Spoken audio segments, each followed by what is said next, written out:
rolling like a geezer.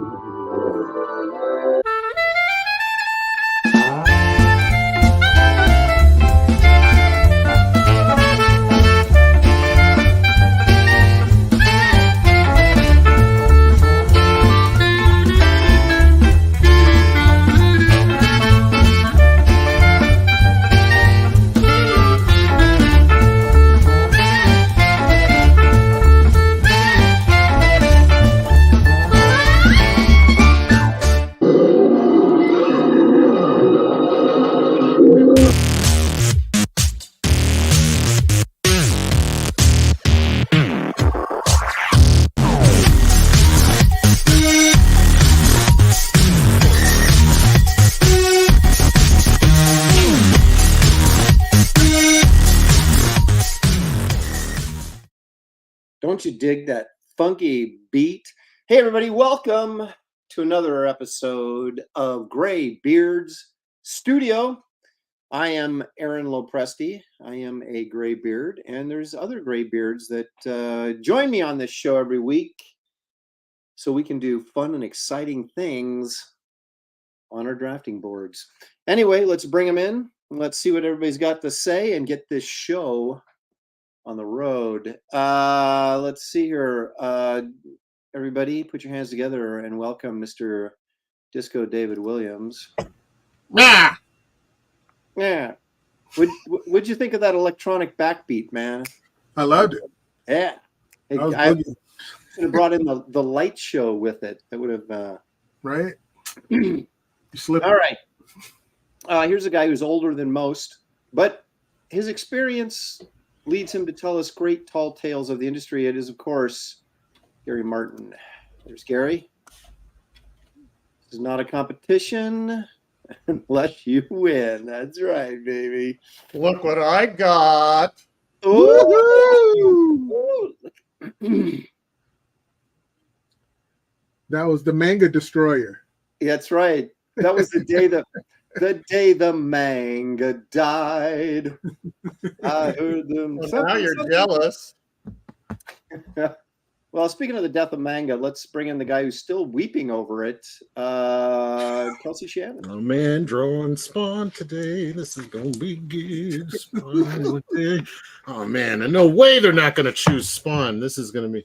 Hey, ready to go. Let's do this. Spawn Day. Right? Vampirella actually is what got picked. Yeah. Vampirella. I don't have a reference for Vampirella. What? Well, Mike, good. help It's just me. a naked What do you got? chick. You don't need much. Adam, help me out. What do you got? You got something for me? No, Mike? Oh, jeez. Oh, well. Oh. Once again, this proves without a doubt that Kelsey prepares for the show by actually pre-drawing and pre-swiping. Yeah. Cheater. What the hell was that noise you were playing earlier? You didn't like that funkadelic sound?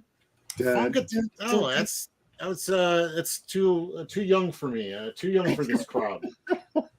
Too young for this crowd, right, Jeremy? What do you got? You use that for reference for Vampirella? No, I just keep Jeremy around for moral support. Okay, well.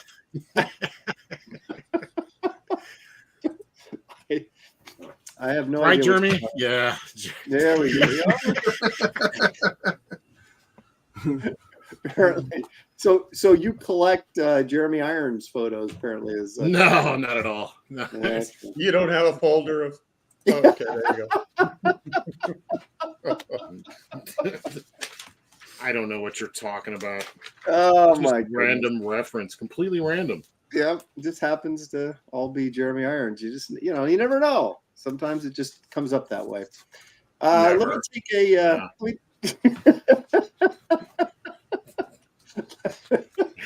Oh, man. I want to see how far he can go. Like, how many does he actually have? Oh, my goodness. Well, while you're looking for more, let me address the chat. We'll see who's here. And then Jeremy Irons back. Oh, here he is. Are these 8x10 glossies? They're from all the events I went and met him at. Yeah, I gotta. Oh, Jeremy Irons, man, he's the man. apparently he is. Apparently he is. We're all, So anyway, we're all convinced. let me see who's here today. Halder 6480 was the first one in the house. You know what you get for that? You get nothing, but we appreciate your participation. Thanks for joining us. Red Sands of Mars says, this should be a good one. Should it? It should. It's not a guarantee, though. No. You always say that, right? Oh, this should be a good one. Yeah, it should. Yeah, it should be good. Schism says, "Hail to the beards of gray." That would be us. Schism says, if we do not get a nip slip in any of the 3 drawings tonight, or at least a nip tease, this would be a failed show for this week. He clearly wants the schism all over the place. Well, he's setting up the guaranteed win. That's right. That's true. Toshira is here. Toshiro says, "Ooh la la." Ronan's here. Repairman Jack. I predict Aaron's drawing will be awesome. Thank you. Thank you very much. Good prediction. Yeah. Anakin Eudofia, our favorite mural artist, is here. He says, I definitely want to see how the Graybeards pull this off. No pun intended. Well, if we're successful, you'll pull it off.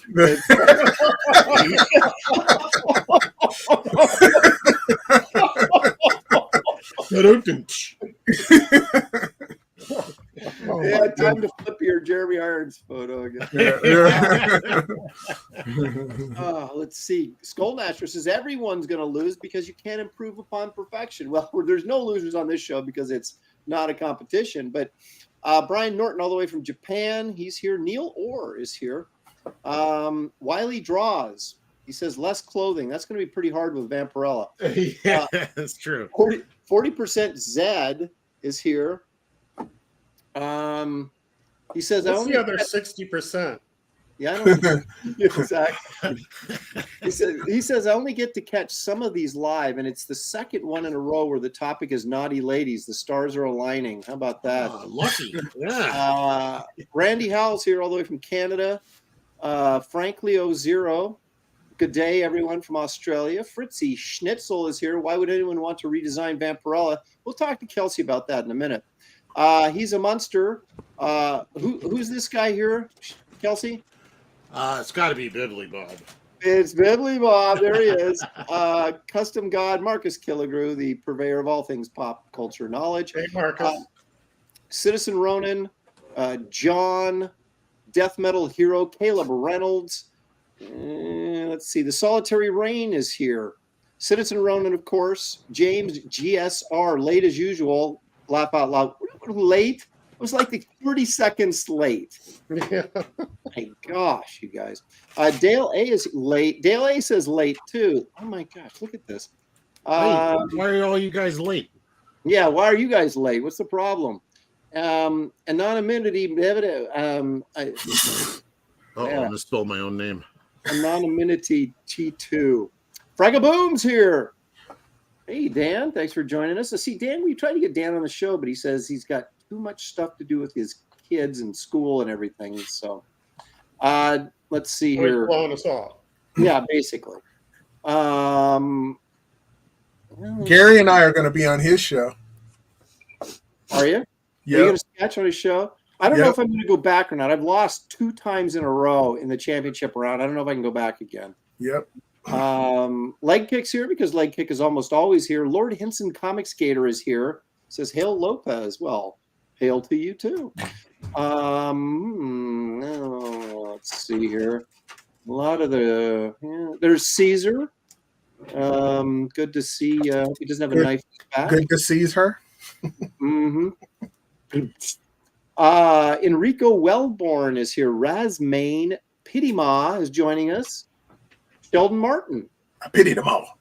Kelly LaPresti's there. She says, less talking, more drawing. Wow.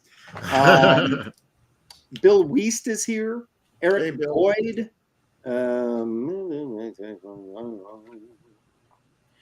a solitary. Did I already call a solitary rain? I think I did.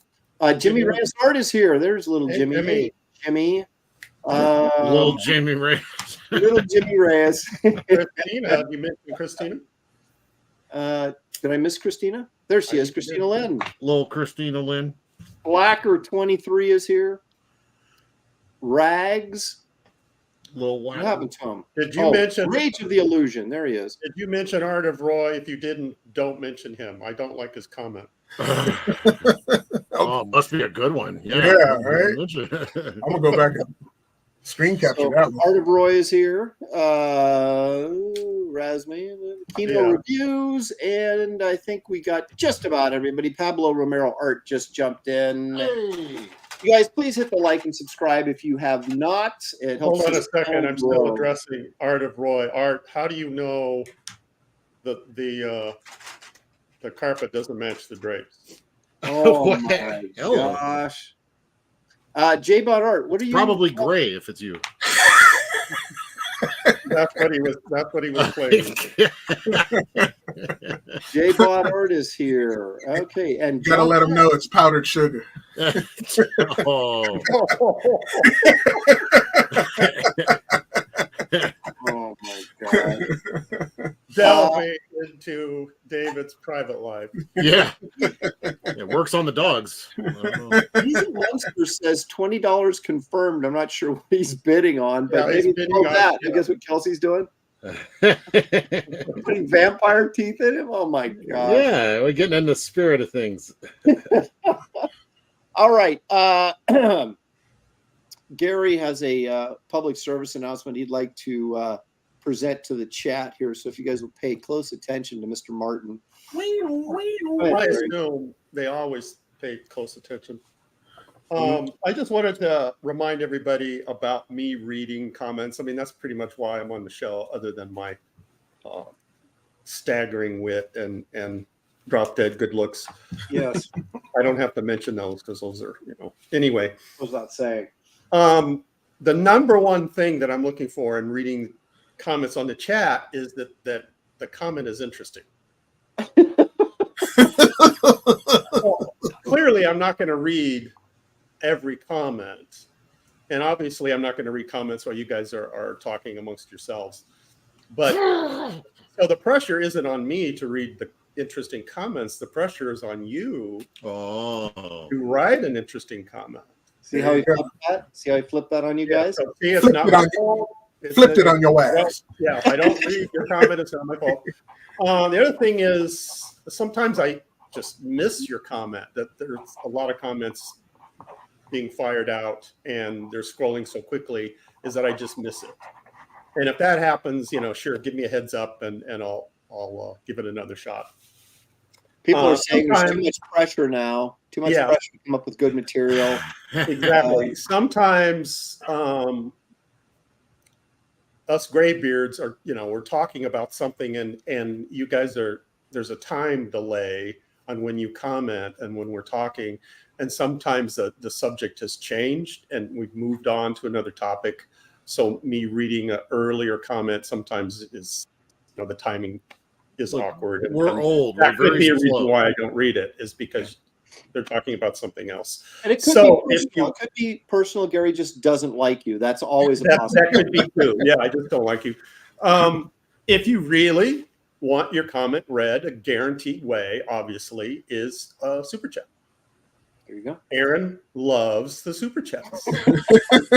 And he shares them with us. So if you want Aaron as your pal, I mean, you'll get Christmas cards from him. It's just send him a super chat.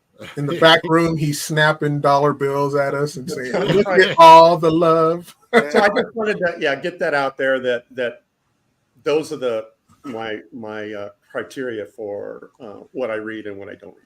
J-Bot says I have performance anxiety now. So. See, that's an interesting comment. It was read. That's a there you go. That's how it works. I'm a lot easier though than Gary is. So this service announcement is important because it shows that we care about you guys in the chat and that how important you guys are to this show, not just us. Yes, Right, and Gary I don't doesn't want to. like to Obviously, I don't want address to offend anyone by not reading. I'm not trying to do that. It's just, I just can't read everything, and that's, There you go. Kelsey, before we do a little show and tell here, oh my gosh, explain to us why these why did you pick these categories today? What do you have against these costumes? Oh, I don't know. They all suck. I was telling you guys, I had to talk with David and Aaron before it. I didn't realize I'd forgotten that Sean Gordon Murphy just did a retake on Azrael, which I don't remember what he did, but I'm assuming it's better than the original. So I was like, well, I guess hopefully they don't pick that one because that'd be a tough one to do.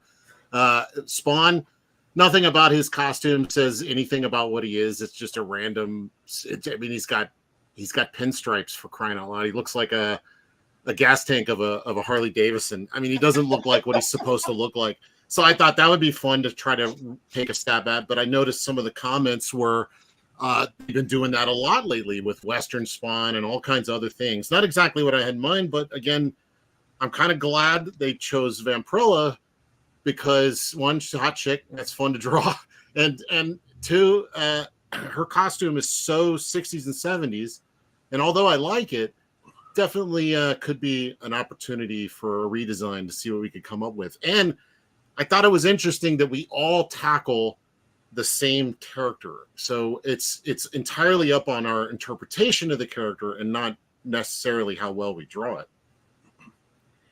Of course, that is a factor, so you guys should be nervous. I'm gonna be guaranteed to copy either one of you guys. So, well, the problem with Vampirella is we can only add on. You cannot take anything away from her costume because there ain't nothing there. I most certainly can. If that's what you consider a redesign, just adding some stuff on there, go for it. Yeah, just like give her flip flops and a baseball cap. Galoshes probably help. Yeah. There's no pressure, Aaron. Say my name for $2. Kelsey, say his name, will you? No, that's your $2, pal. Yeah, Kelsey doesn't get the dough. Yeah. Biblio Bob. No. You still messed it up. You gotta just roll. It's like Spanish. Bob. Roll the R. Billy Bob. Billy Bob. Isn't that it? Billy Bob. That's it. No. Take your $2 back, Billy. Yeah, right. Deduct that. Repairman Jack is onto something. Think of it like Bibliotech, but Biblio Bob. Okay. No, you still can't do that. John Repairman Jack is onto says something. Liefeld redesigned belts and pockets for her. Yep. And a big gun. Wouldn't that be hilarious? She already has big guns. Oh, hang on now. Read Repairman Jax. He's onto something. Where is he at? Where is it? That is he under John? A little bit.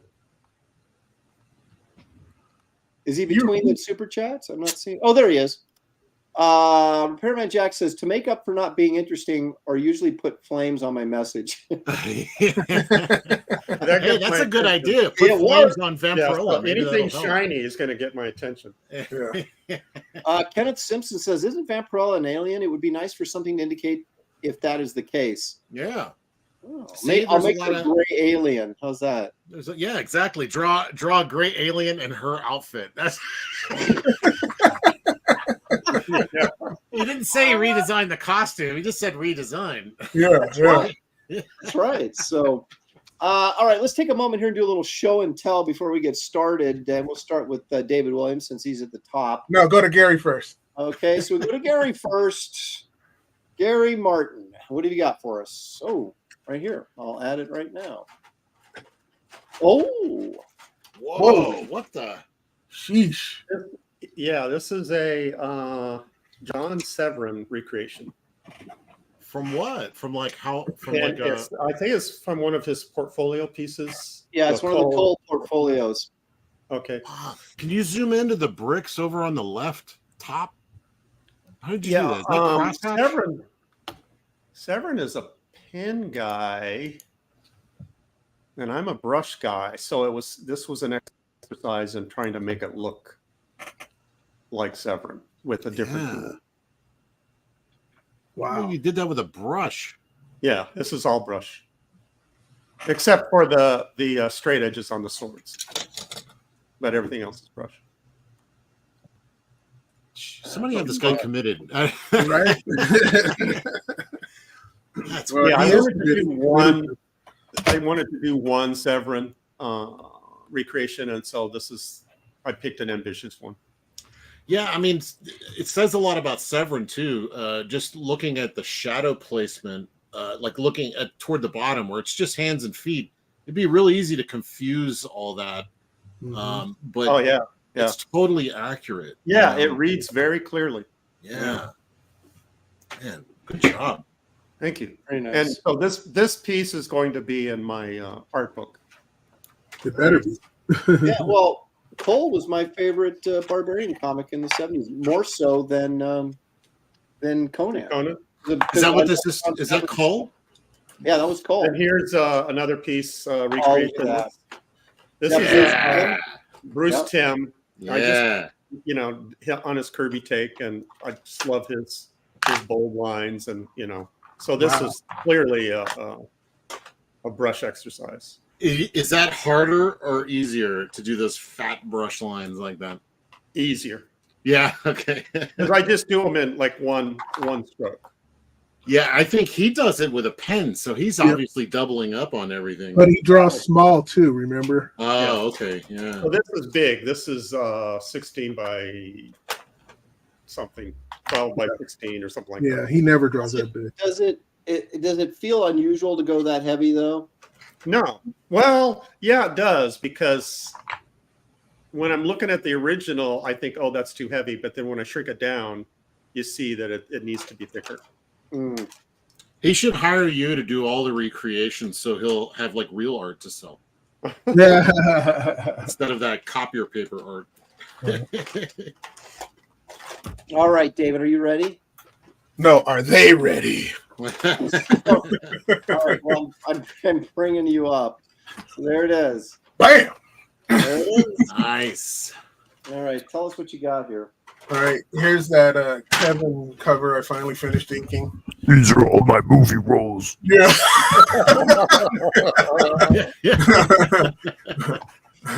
I had my brother with the hard R draw this.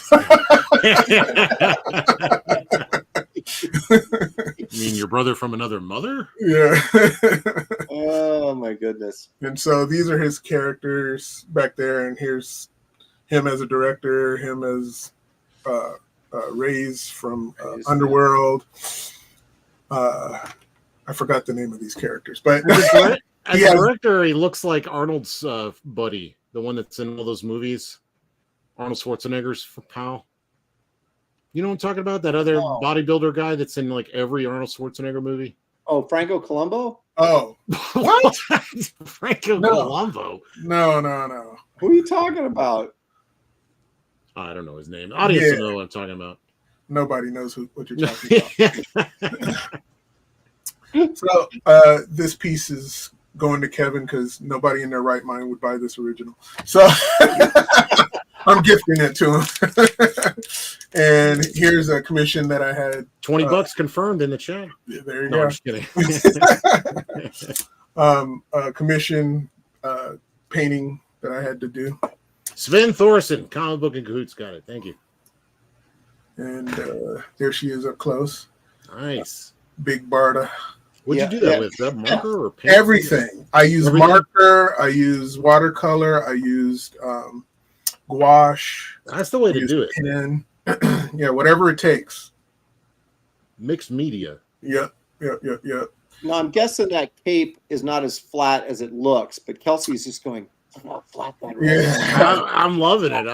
It is as flat as it looks because it's marker, because that's the only thing that could get flat. So I used this old timey, really stinky marker that I was really high off of after using it. Dude, I used to use those Prismacolors, and there's just so much alcohol. You're just buzzing after. Yeah. Yeah, So, that's looking good. yeah, these are like I think this was like from the 90s and it still held its juice and stuff like that. And it had so much turtling in there. I was just like, yeah, man, this is awesome, man. All right, man. I didn't know red could get more red. I'm like, this is really red, man. That's what David once engraved on his tombstone. He still holds his juice. Yeah, That's yeah. right, and it still holds his juice, man. Even in death, he still holds his juice. That's right. All right. So that's very all. nice. Very nice. Do we know what the name of that magazine is yet, or did you keep? Oh, I keep forgetting. Okay. All right. It doesn't matter. Kelsey, what can you? No, it's good. No, I was doing a bit of course, this is October, and people are doing Inktober, which is something that I've always wanted to do and never really messed with. And so I took when it hit me one day, and I was like, oh, okay, let me do that. And that day was golden, so I was like, well, what would pop into my head for golden? So I just was like randomly throwing ink down. And I know that Inktober is traditionally like black and white, but it's supposed to be ink. So everything on here is ink, all the color and everything. It's all ink. So it should still count. I can't see it.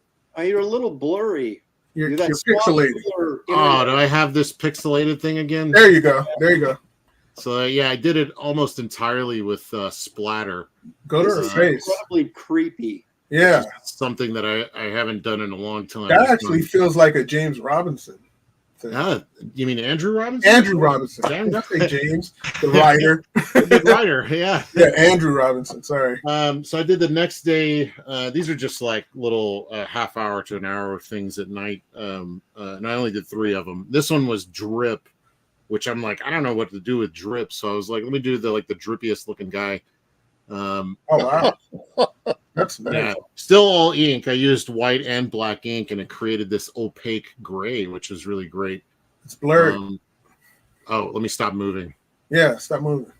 There you go. Yeah, so it's still all ink, even though I'm kind of breaking some rules, at least as far as everybody's just doing traditional. That's wow. Very 3-dimensional. Looks like he's actually emerging from the black. Yeah. Oh, this one is from the next day, which was the prompt was Toad, and I was like, I don't know what I'm going to do, and I was looking at stuff. I was looking at Dave McKean, and I was like, yeah, let me try something like that, just like a guy with a moon head or something, see if it'll get blurry.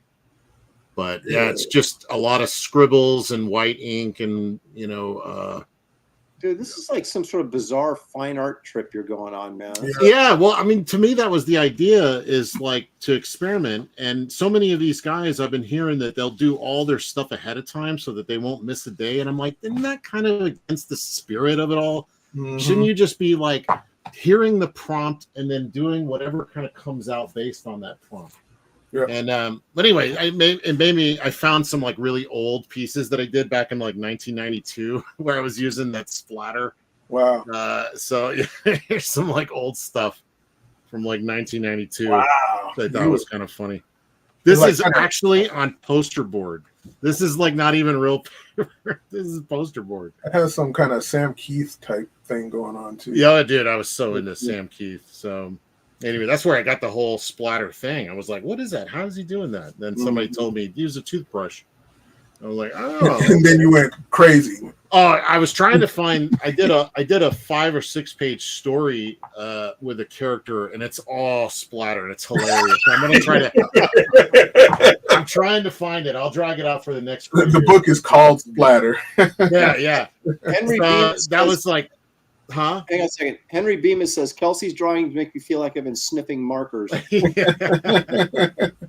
Yeah, so this one was like kind of going back to that, where I'm like, I just scribbled it out really quickly, and then I took the toothbrush and just splattered ink along the edges, like as controlled as possible, just right around the edge. And you can get it to where it doesn't go everywhere. But then ink is a lot more opaque than I thought, because I almost lost her face completely. And I just wetted it down and then just wiped it off Yeah. before it dried completely. So anyway, that's it. Just a little experimentation. Wait a minute. You wetted down her face and then wiped it off? What's going on? Hey, Aaron, this is a family show. Watch yourself. A Solitary Rain says, I can see the McKeon in there. Excellent piece, Kelsey. Oh, thanks. Yeah, Kelsey, help us out with your creative process on that the color piece, the girl. Yeah. What was your concept? Because it's such a cool piece, but the concept to me is bizarre. Where did you even come up with that? Yeah. It was really just like I thought golden, so I was thinking either golden light or blonde hair or something that kind of. I mean, it's not a big reach to think of those things when you're thinking of golden. So I ended up just kind of drawing a figure with bushy hair, and I thought I'm going to make that the brightest thing on there. But as I started to color her, it was like so dark that it was almost like she was under the shadow of her own hair. Or something, and it just worked out that way. Honestly, a lot of these, there's like not any thought. It's really just kind of seeing what happens. Just happy accidents. You should have like a gallery show of this stuff, so all the pseudo intellectuals can come in and say, yeah, they would analyze that. What's he really saying here? Yeah, like this guy's face was like all different, and I had a big bushy head of hair, but I messed up the inking on the hair, and then I saw what's his name? Fridays with D-Dubs. What's his name? Oh man, he was working on something where he was doing this space effect with just ink and then white ink, and the white ink would like bleed into all the wet parts, and it was so cool looking. And I was like, oh, I'll just do that here. And I don't think I captured it the way he did, but it's pretty close. There's all kind of little nebula stuff. Yeah, I love it. I like it. Yeah. I noticed it the first time. Victor says, looks like the Scary Stories art. Did Kelsey read that as a kid? Which one was that? I don't know. Scary Stories? I read a few of those kind of things as a kid. Vic always gives enough information to be confusing. Good job. Randy Howell says we need to find a way to get better internet into Kelsey's swamp. Indeed. Well, I could plug in the wire, but then it didn't do anything. So now I got to go into the system and like how to use the wire instead of the Wi-Fi. It keeps wanting to just use the Wi-Fi. So I have to look into that. All right. Well, you got a couple seconds to contemplate it, as I have quite a few things actually to show here. So let me change cameras here. But I actually did remember to plug it in this time. Okay, so we all know about the big latest AI kerfuffle. Did it kill everybody in some country? Well, what happened? The Shad, what's his face, was put up a tweet about how he's becoming a really good artist manipulating AI, and so he had come up with a color picture of Supergirl, much like this, in this pose. And so then in retaliation, I did this in 15 minutes, and so I'm going to finish it at some point in color and post it to kind of give my little jab at AI. I don't have anything against Shad or anybody else, but I think AI is the devil, and I'm going to continue. I like how you're like, I'm going to finish this sometime, and he's already finished 10 more by the time you said that. Yeah, but see, I'm actually a real artist, though. Yeah, exactly. But anyway, so Aaron, you're going to teach him a lesson by inking this with your holy pens and your righteous colors. Yeah. Yeah, and then I will mock him as I sell it. This is the John Henry versus the machine thing. It is, and I shall win. And you'll die at the end. Yeah, I do die at the end, but at least I'll die a winner. So if that NFT thing had worked out, you might be able to sell yours, Shad. But yeah, exactly. Okay, so those of you who ordered the Wraith of God Rust Volume 2, ooh, cool, little sketchbook thing. This is the printer's hard proof, so you can see it's not put together. but there's a little sneak preview for you. So it's full of stuff just like this in it. How do I get that? Like a little portfolio set almost. Yeah. Yeah, yeah, exactly. The actual book will be bound though, and that's what it'll look like. It'll be square bound, and so that's been approved and it's on its way. We need to start a trend. Books for now just going to be folders with loose leaf paper in them. I think that's great. I think you could do that from home. I think Mark Sears actually tried to do that. Oh, that's true. And it did not fare well. That's true. Yeah, I got one of those somewhere. Yeah. Okay. Now here's an interesting thing. Now this is page 2 and 3 from. This has the makings of it being epic. Yeah. Okay, here's the thing. After I started this, I realized that I was doing it in the wrong proportions because it's not going to be comic book size. It's going to be 8.5 by 11.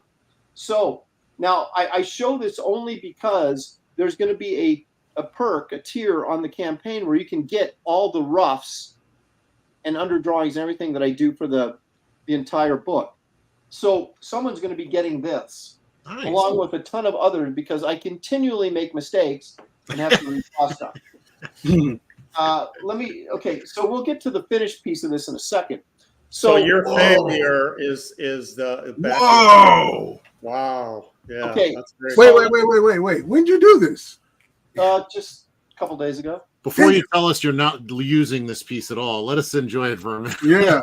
No, I am. This is page 1 to the graphic novel. Oh, okay. Indiana Jones start where we start at the tail end of another adventure before she goes into the main adventure. But yeah.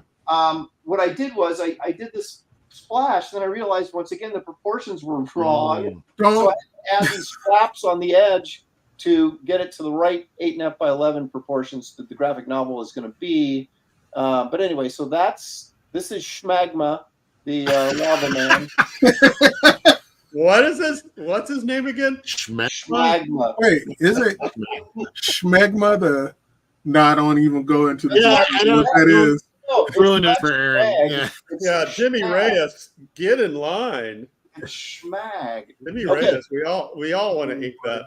Okay, so here it is. This is what this ended up looking like, and it's on one big sheet of paper, correct proportions. Wow. Hey, man. Dude.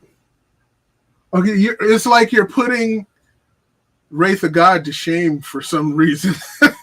It's like you went up a level. You're just like, all right. Hey, dude, every time you do a book, you better be going up a level, right? Well, we're just used to you going down. That's what I'm saying. That's what I'm saying. Well, this is super tight, obviously, because Matt Ryan's going to be inking the book. And the reason that I'm having an inker on this is because I'm trying to get up 2 books a year, and then the only way I can do that is if I get some help on some of the projects. And so Matt's available because. Have you worked with him before? Huh? Have you worked with him before? I've worked with him for years. Yeah. Oh, okay, great. Main inker for the last 20 years. Nice. You guys make a great team. So. As Gary grits his teeth. Yeah. You guys make a great team. That bastard. So anyway, it'll be inked. I don't know, Kelsey, I don't know if you're going to have time to color this before the campaign goes live, but when is it going live? Tomorrow. No, I'm kidding. You didn't even give me the final cover yet. I know I've got. Yeah, well, you haven't finished the one thing I gave you. Yeah, I'll finish them both tonight if you're. What time tomorrow? Yeah. Yeah, right. Hey, you got to color my cover. That's true. I'll color that tonight. Yeah. Hold on a second, Aaron. I decided to redo the cover because I felt that the Kit Carter was a little too cozy on it. So that new cover I will be done with tomorrow, and you'll be getting a scan of that tomorrow night. Nice. And then I'm on to painting the movie poster, which is also part of this campaign. I'll have about a week and a half to paint it before the thing goes live. So we shall see if I succeed or fail. But anyway, there's your little Kit Carter preview, you guys. Fantastic. Aaron Fopeasy in the chat says, this page made me decide to back it. I wasn't planning on it. Wow. Damn. Good job. Well, thank you. That's what it's supposed to do. It works. Yeah. Squibs for $1.99 says, that is absolutely beautiful art, AA Ron. Thank you, Squibs. I appreciate it. How are you going to scan it? Is your scanner wide also, or like you have to do it in pieces? Yeah. Well, this is good. Yeah. Well, You piece it I'm gonna together. piece this together actually. So, Oh man. Geek Avenger says for $10, that drawing deserves a $10 super chat, Aaron. Well, thank you, Geek Avenger. Appreciate Yeah, send it very much. anytime. Send it anytime. Um, We're waiting. You got another one, Aaron. What did I miss? Is it the Another $10 one? No, he already sent the $10 one. Oh, Yeah, what that was. $2. I thought that was a $10 one to tell him he's going to send him another squibs? $10. Yeah, Squibs. I read it. Yeah, absolutely beautiful Okay, art. sorry. Ron. Wake up, Well, Gary. read it again. Oh man. Yeah, awesome stuff. Popezi says, Mr. Lopez, is Kit Carter going to be your other ongoing title, or is this a one and done? We'll see. We'll see how it does.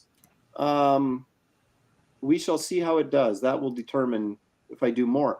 Aaron, look up definition for schmegma. No, it's Don't do that. I know. Don't do it. Do not do Is it. that an actual word? Yes. Don't do it. Hang on. It's schmagma. Okay? Schmagma. It doesn't matter to these people. Do it anyway. It Do is anyway. schmegma to them. Here, show my screen. I'm going to introduce my new character, Spunk. Yeah.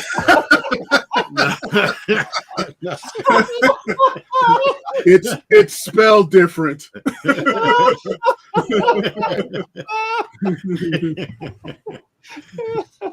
Yeah, that's, Golly. that's Schmegma's sidekick. Yeah.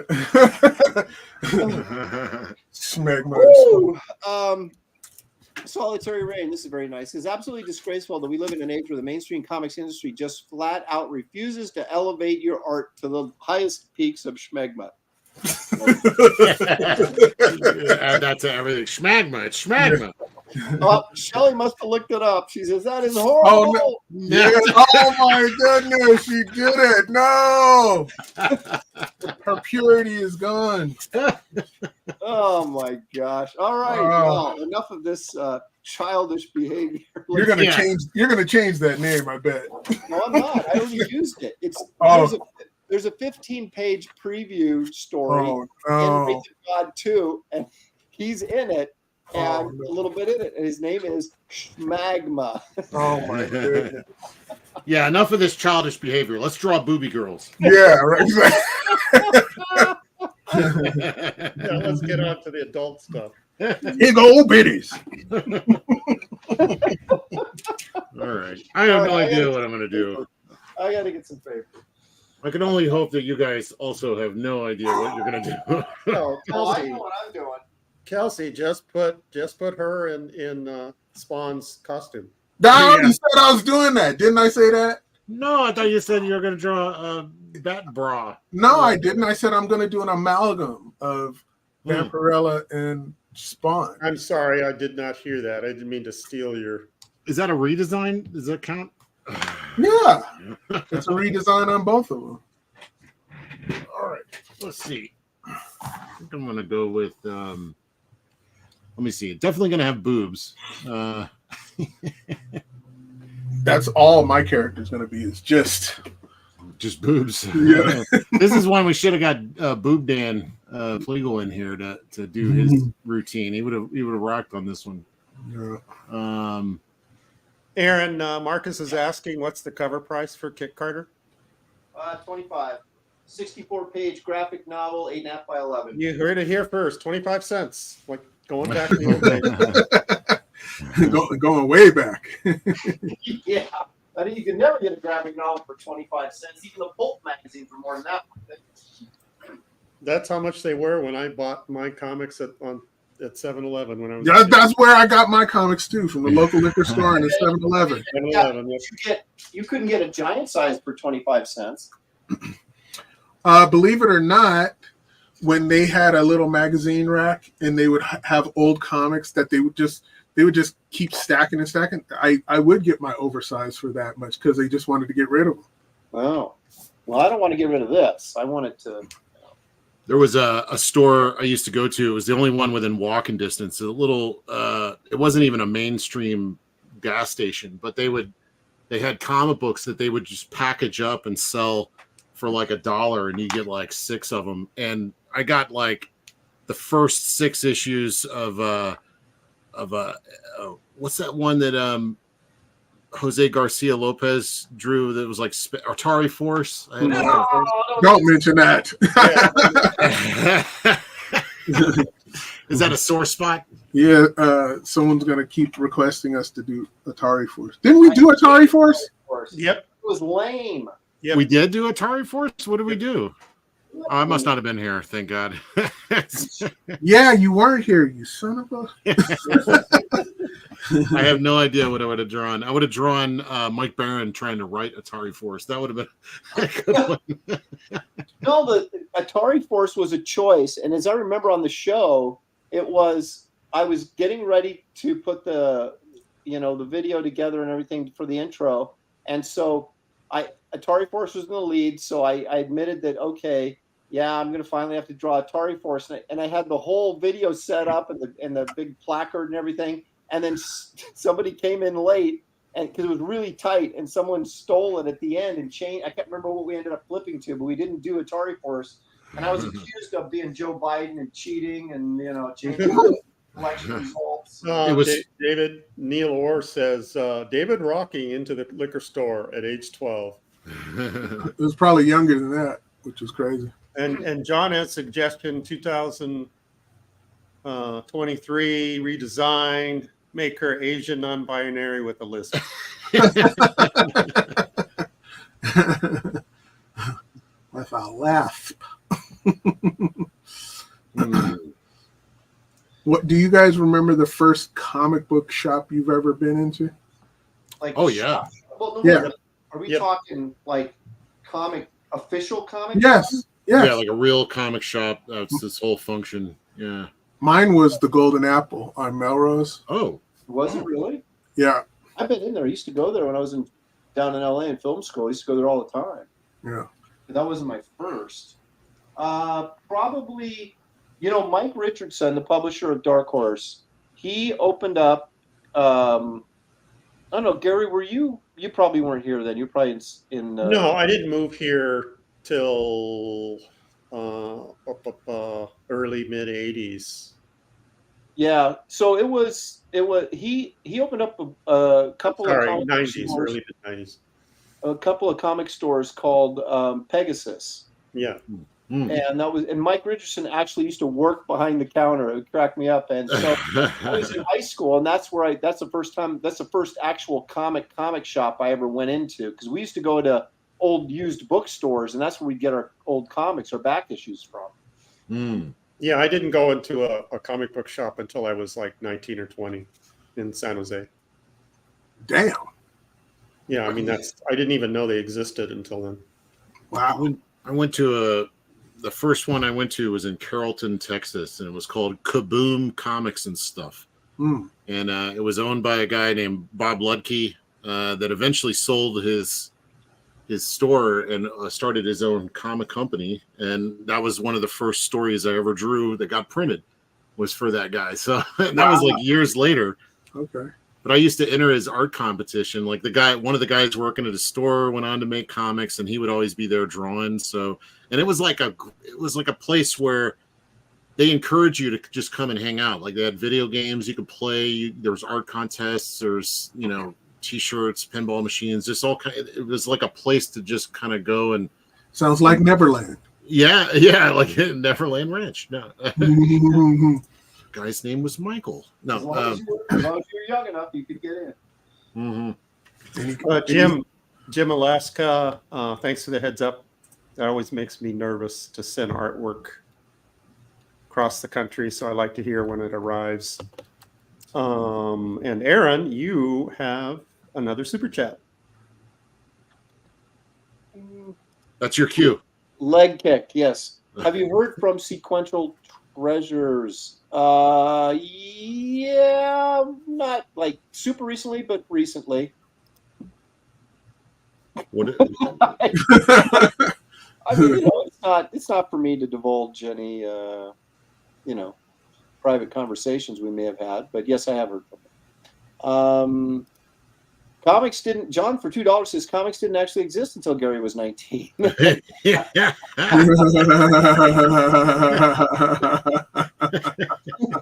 No comment.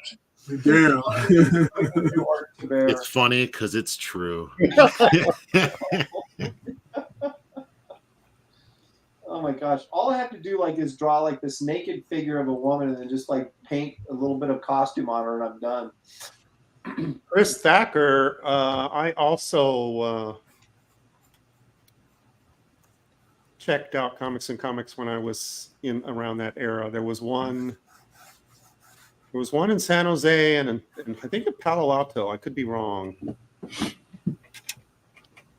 But that was the salad days of comic book stores. That's when they had tons of back issues and portfolios and posters and just all kinds of cool stuff.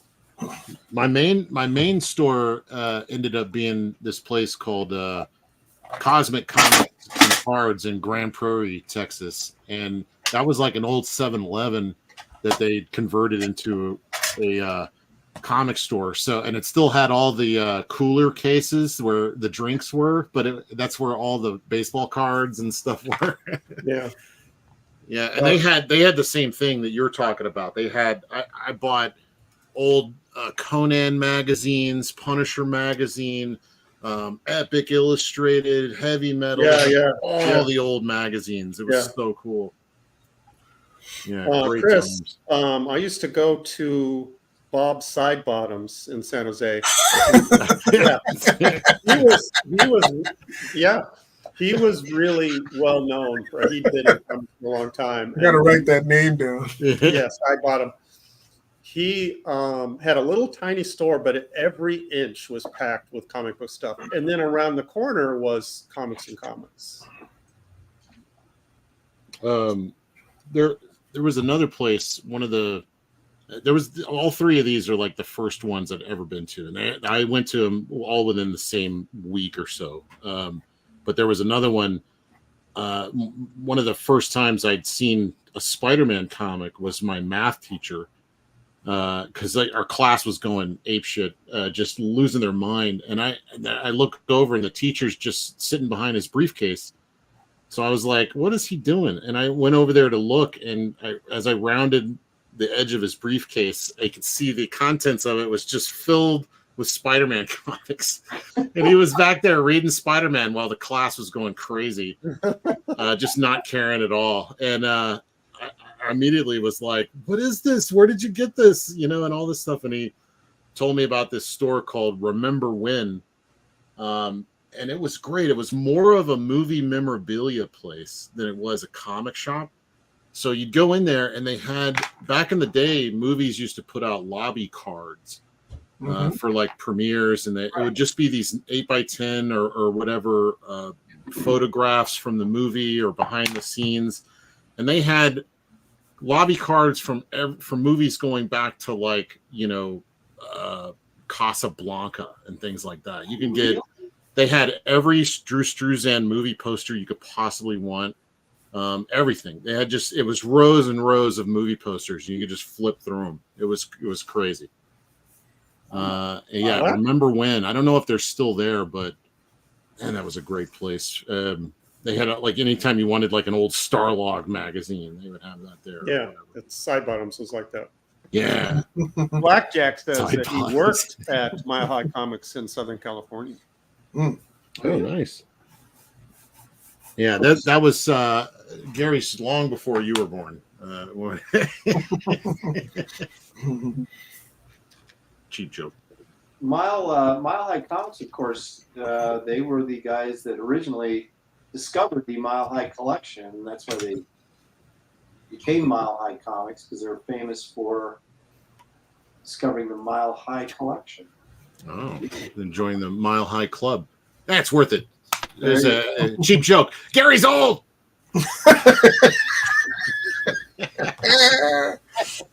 Why? You just think Gary's old gets a laugh. You don't even have to make an effort. No creativity. You just say Gary's old and people crack up. As they should. discovered the secret formula. We should. All right. Here's a speaking of Vampirella, as we are. Well, not speaking of it, but we're working on her. Pardon the expression.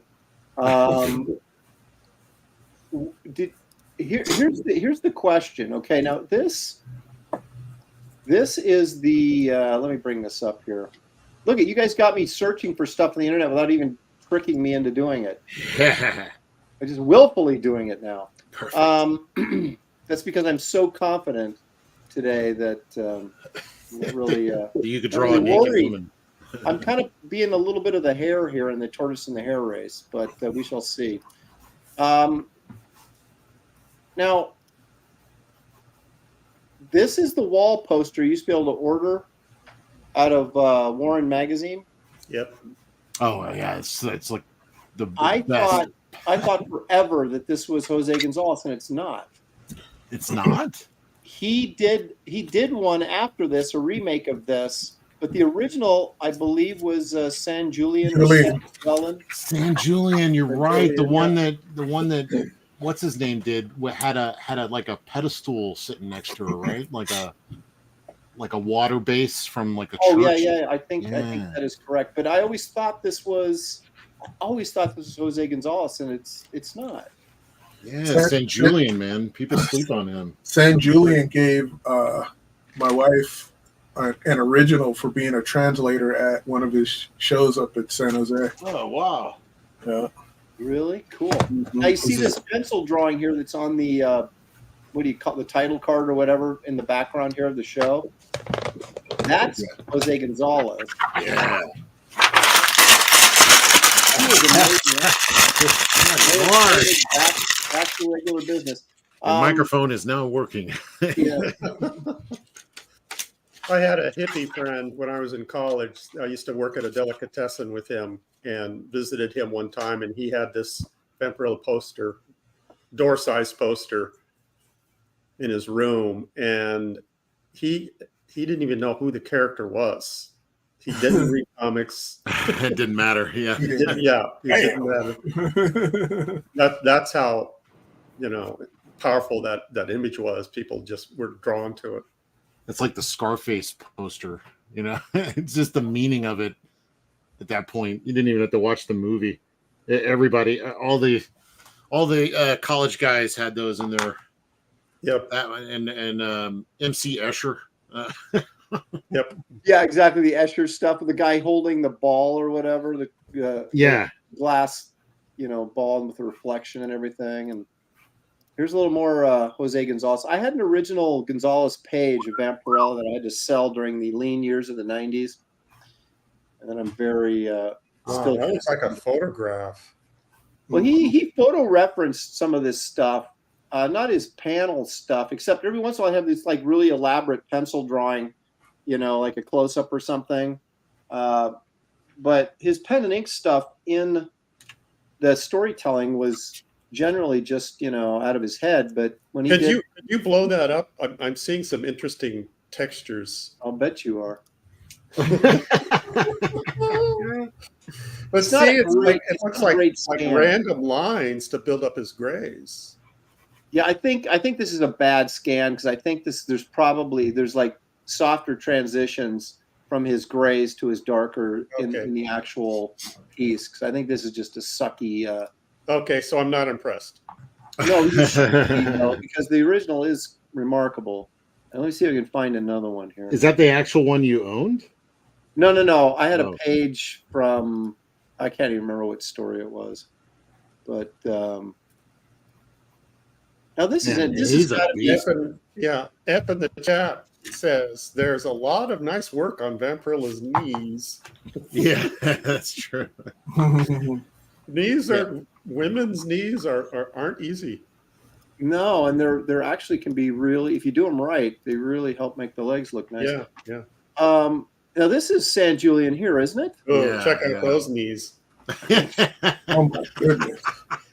This has got to be. This isn't Gonzalez. This is San Julian. Yeah. You Well, can that's like an old-fashioned love comic. Yeah, Right. yeah. Billy, he usually puts how a hell of a could lot you? more. The beautiful succubus had stolen Pendragon's heart. Would she next steal his life? Your blood was mine, not hers. You know what it reminds me of? This reminds me of, except you take Vampirella out of it in the costume, but these remind me like Dark Shadows episodes, you know? Yeah. That soap opera with Dracula, Barnabas Collins or whatever. Yep. You should show more of San Julian's stuff. I'm going to show a little bit more, and then I'm going to get back to work. It didn't work, Kelsey. Yeah, David's almost done, so you better get cracking. David's going to wrinkle his up and throw it away in a minute. I don't think so. This one's coming together. We shall see. In like the 2 minutes since he crumbled up the last one? Yep. Mhm. Oh, okay. Yep. Say it was all in the hips. You could tell we're focused. Everybody's quiet. Drawing ladies. This is no good. Mesmerized. I gotta focus. Now check this out. This almost reminds me of kind of like a Doc Savage sort of cover. It's very posy. She's supposed to be reacting to this zombie behind her, but she's not really. You know what I mean? It's a great piece, but it's at the same time, doesn't it remind you of one of those, Obama? Yeah, it does. It looks like Obama. Yeah, almost. Where she's like, almost like she's like being annoyed by a fruit fly. yeah. Yeah, it's a little. The photo ref wasn't very well composed. Yeah. And that explosion fire is coming out of her ear. Don't I have to be looking at him? No, don't worry about it. I'll hook it up. I would have curved this up like this, so her shoulder would be over here and her head here, so you get more curve out of that figure rather than that just kind of straight line right there. Look at me criticize the grades. I was going to say, quick, Aaron, redraw that. Yeah, draw it up for us real quick. Let's see. Maybe I should. Yeah, hang on a second. Meanwhile, David's performing some alchemy here, just like taking a blank piece of paper and then before our eyes, crumpling up and throwing it in the trash. He's seconds away from throwing it away. Dad's Den. See there, I got it right that time. Fruit flies and zombies, killer combination. The fruit flies are after her blood too. Well, they're after the zombie. Already decaying, right? What was that? Did you guys ever watch Walking Dead? Yeah, a little bit. Yep. I think it was like one of the very first episodes when they were still sort of in the city after like the sheriff woke up or whatever, and they're trying to get out of the city, and so they had to like paint themselves with cover themselves with like gore from the dead bodies, so that the zombies would think they were zombies. And then it started raining. Yeah, that's before Negan. Negan killed it for me. Oh, dude! As soon as the what was it? What was the guy's name? Not the mayor, the governor. As soon as he got killed, I was done. Yeah, I forget which one he is. I kind of gave up because like I had what's his name? I'm forgetting everybody's name today. You mean today? Let me focus for a second. It's because I'm drawing from a lot of different places. Ryan Otley did a cover for like the 100th issue or 200th issue or whatever of Walking Dead, and he sent one to me, and I started flipping through it, and it spoiled like a major thing that was going to happen with the Asian fella, and I can't remember what his name was. Glenn, I think. Yeah, Glenn. Yeah. And I was watching it with some friends and stuff, and I was holding on to this knowledge, not like sharing it at all. Then they introduced the redhead guy, and I'm like, oh, Glenn's proven to be really popular. They're going to keep Glenn, waste this redhead guy. Right? Like, all right, they're gonna change it for the TV. No, they kill them all. And I was just like, oh my goodness. Yeah, I was, and then it just was like just so depressing. Yeah, I didn't stop watching it because who they killed. I stopped watching it because of who they didn't kill. Yeah. Yeah, it was upsetting a lot of times. But I mean, that's good. It was moving us in that way, you know. I mean, that is you know, the blonde gal that she was kind of not all that likable, and then she became more likable, and then they killed her off. That the short-haired blonde? She's also in The Mist. Oh, the movie The Mist, Darabont's movie. So I think he brought her in because Darabont was, you know, Frank Darabont was the guy that you know produced. Yeah, started it. Yeah. Yeah, and I can't think of her name, but she actually ended up having like an affair with the governor, and then Okay, I know who you're talking about. She's like trying to act macho. Yeah.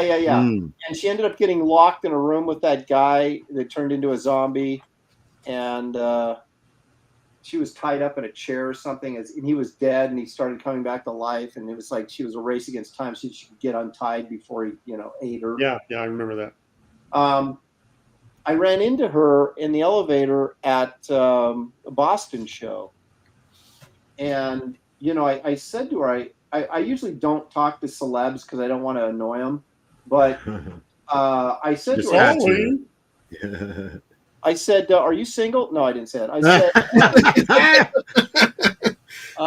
"That's exactly the thing you want to say in an elevator." No, I said to her, I just got to say, you know, I really liked your character, and I was really disappointed when they killed you off. And she goes, "Yeah, me too." And she was like really kind of pissed about it. I was like, "Oh, really? Tell me what happened." Yeah, tell Uncle Aaron all about it. Yeah, and she did. And she said she just showed up because I asked her. I said, when they kill a character off, do they give you guys any heads up, or you just show up for work? They give you the script, and oh wait a minute, this is it. I'm dead. Aaron, do you know that Shelly's in the chat? Yeah. What do you think told her to get her number? She said she wrote this joke. Talking about the single thing. I didn't say that.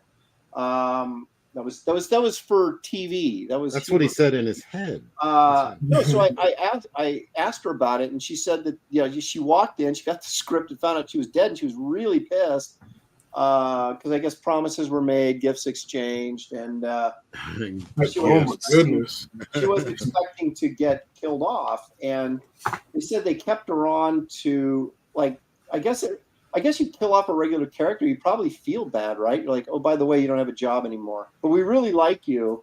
So she got to, I guess she said she got to work on some scripts or write some scripts or something for the show before they totally phased her out. But yeah, she wasn't too happy, which I guess you wouldn't be, right? But especially if they didn't warn you. Give me the look. Yeah. Coran Kaiser Stone is in the chat, and he says her name was Lori Holden. Lori, yeah, yeah, maybe that's who it was. I don't know. I was actually in the elevator with Paul Ryan, and he was just like making he was embarrassing us both. Let me put it that way. I kept him, Paul. I was giving him the what was that in Galaxy Quest where he goes, "I gave you the cutoff sign," and she was saying. Oh, I thought you were telling me that we are finished. Yeah, I agree with you. The universal shut it down sign. No. But I was but it was kind of funny, and but anyway, so I also ran into who's the lead guitarist for or used to be for the Go-Go's? Slash. Wheatland? Oh yeah, we all Jane Wheatland. Yeah. Jane. She would always go to those Jose those San Jose shows with the Simpsons guy, Bill Morrison. Yeah. Bill Morrison, yeah. And I ran into her in the elevator, and I was just idly chit-chatting because my daughter was like I hate the Go-Go's. I prefer the Bengals. No. She was like, my daughter was like, get me an autograph, because she knew that she was going to be there. So I just asked her if she was, was selling. Obviously she was, but I was just said, you're assuming you got autographed pictures at your booth or whatever. And she's like, yeah. And she was What like, about trying not underwear? to talk to me, but then she said, "So, what'd you say?" You asked about photographs. What about underwear? How far does this go? It's funny because I was. She then said, "So, you come to a lot of these?" And I went, "Oh yeah, I work for Marvel or DC, whoever I was working for at the time." And she was like, "Oh, okay, it's safe." And then we had a nice little conversation as we walked to the show together. And then, of course, you didn't give me a discount on the photo, though. Of course not. And the Hey, underwear. you come here often? I'm married. Aaron, I think Yes. you should read Jimmy Reyes's chat. Should I though? Yeah. When are you guys going to be ready for me to come on and show you how it's done? Oh, my Now, never. swing and a miss, Jimmy. Now you're never going to get on. People have asked to come on the show, and here's the deal. We only do a guest once a month, and we have like a list of about like 8 guys at this point right now that's not saying that we wouldn't ever have you on, but it's going to be a bit before we can get you on. So But Most Jimmy, people don't Jimmy, like to what's be embarrassed in public, but if that's your thing. that's right. If you come on here and get shamed by us, it will make it happen. But it's going to be a few months. But Kelly Jones is supposed to come on for our Halloween special, so we'll see if I can coax him on. And we got Anakin Eudofia is coming on, and What the heck is what are we going to do for the Halloween one? This would have been good for the Monsters. Halloween one. Monsters, yeah. it seems like well, we'll put it in Kelly's wheelhouse to give him his best chance to be victorious, even though it's not a competition. And we'll see. Which, oddly enough, is also in your wheelhouse, Monster. Guy. Yeah. Yeah. Okay. Don't look at Manga Boy. Don't be talk about stats. Manga. Manga boy. Yeah. Jimmy, let me give you a heads up on some inside stuff that I am actually the gatekeeper for who appears on the show. So if you want to augment my PayPal account, then I'll see what I can do. I'm going to augment my PayPal account. Everybody that buys a copy of his art book gets on the show. That's right. That's right. Oh my goodness. Yeah. So, and I guess Strowman wants back on. Is that true? Yes, that is true. He had to Nice. fail on us on the last one, but he wants back on, so we have to get him back on. I'd love a chance to embarrass one of my heroes. That would be great. Gordy Gypsy suggesting taking inspiration from TV shows like Game of Thrones, Star Trek, Doctor Who, Twilight Zone. That's actually a pretty good idea. Maybe not Star Trek, but some of the others. What? Star Trek. Star Trek is always the right choice. What would be fun is we got a lot. I mean, we're not going anywhere. So, I mean, I can imagine doing some really out there Star Trek in the vein of TJ Hooker, like what complete, kind of mishmashing ideas. He was, what if Star Trek was a in cop drama? Shatner was in a really crummy Western TV show. Aaron, you remember the name of that? An actual TV show or like it was a TV series. It was a Western. He played kind of a con man detective. I couldn't figure it out, but he was this typical, William Shatner thespian. So maybe anybody in the chat help me out with that. William Shatner's Western series. Oh, that was oh man, that was on the tip of my tongue. It's not Shane. That's that movie.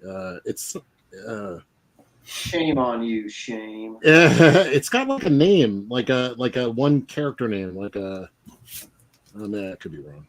Like how far is this? Like from the early Ponderosa. 60s? I mean, pre-Star Trek. I think it was pre-Star Trek.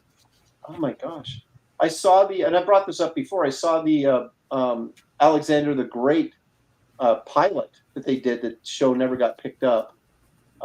Had him, John Cassavetes, and Adam West in it. Really?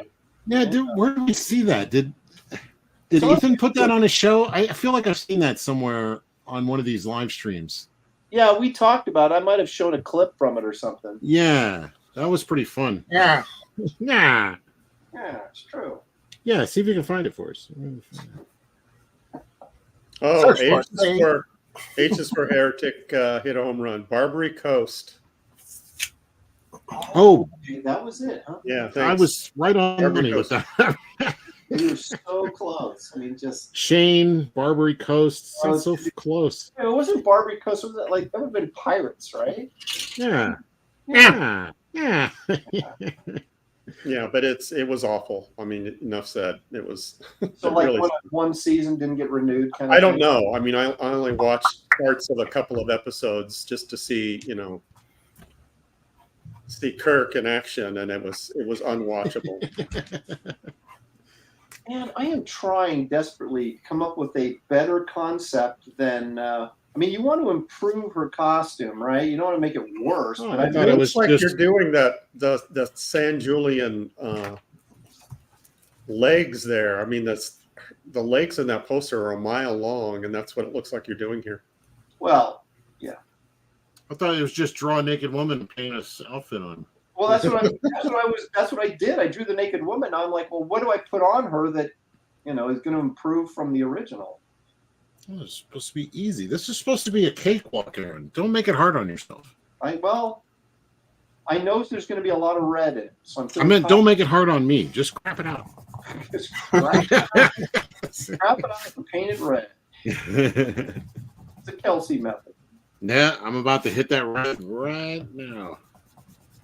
Are you coloring already? Yeah, just about. Dang it. Just about. See, you got Hans me Ben says that Barbary Coast also starred Doug McClure. That's right. I Yeah. remember him being in that, not understanding how it couldn't have been good. Doug McClure and William Shatner. What a combo. Doug McClure and William Shatner. I want to go watch that now. It's probably on YouTube. I wonder if we can watch. Can we watch it now?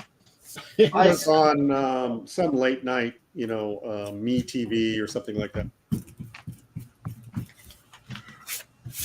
I like watching old Barnaby Jones episodes, man. Well, yeah, and along with Murder, She Wrote. Yeah. With Murder, She Wrote never really did it for me, but Barnaby Jones, that guy, That guy what? Finish the sentence. I sympathize with the old guy solving crimes, What's the one with the lawyer? You strike me more of the guy from Mayberry that did a lawyer show for. Oh yeah, Andy Griffith. Matlock. Yeah, Yeah, Matlock. That's another geezer show. God, please. Mom's favorite, man. That and the A-Team. I was just like, oh, yeah, you watch the A-Team. And then you round it off with The Wheel. yeah, exactly. Yeah, I lived with my grandparents for a minute, and I would always want to watch Speed Racer. And it would reruns would come on in the middle of the day, and then my grandmother would come home. She worked out of state a lot, but she would come home for long periods of time, and she would always want to watch her soap operas.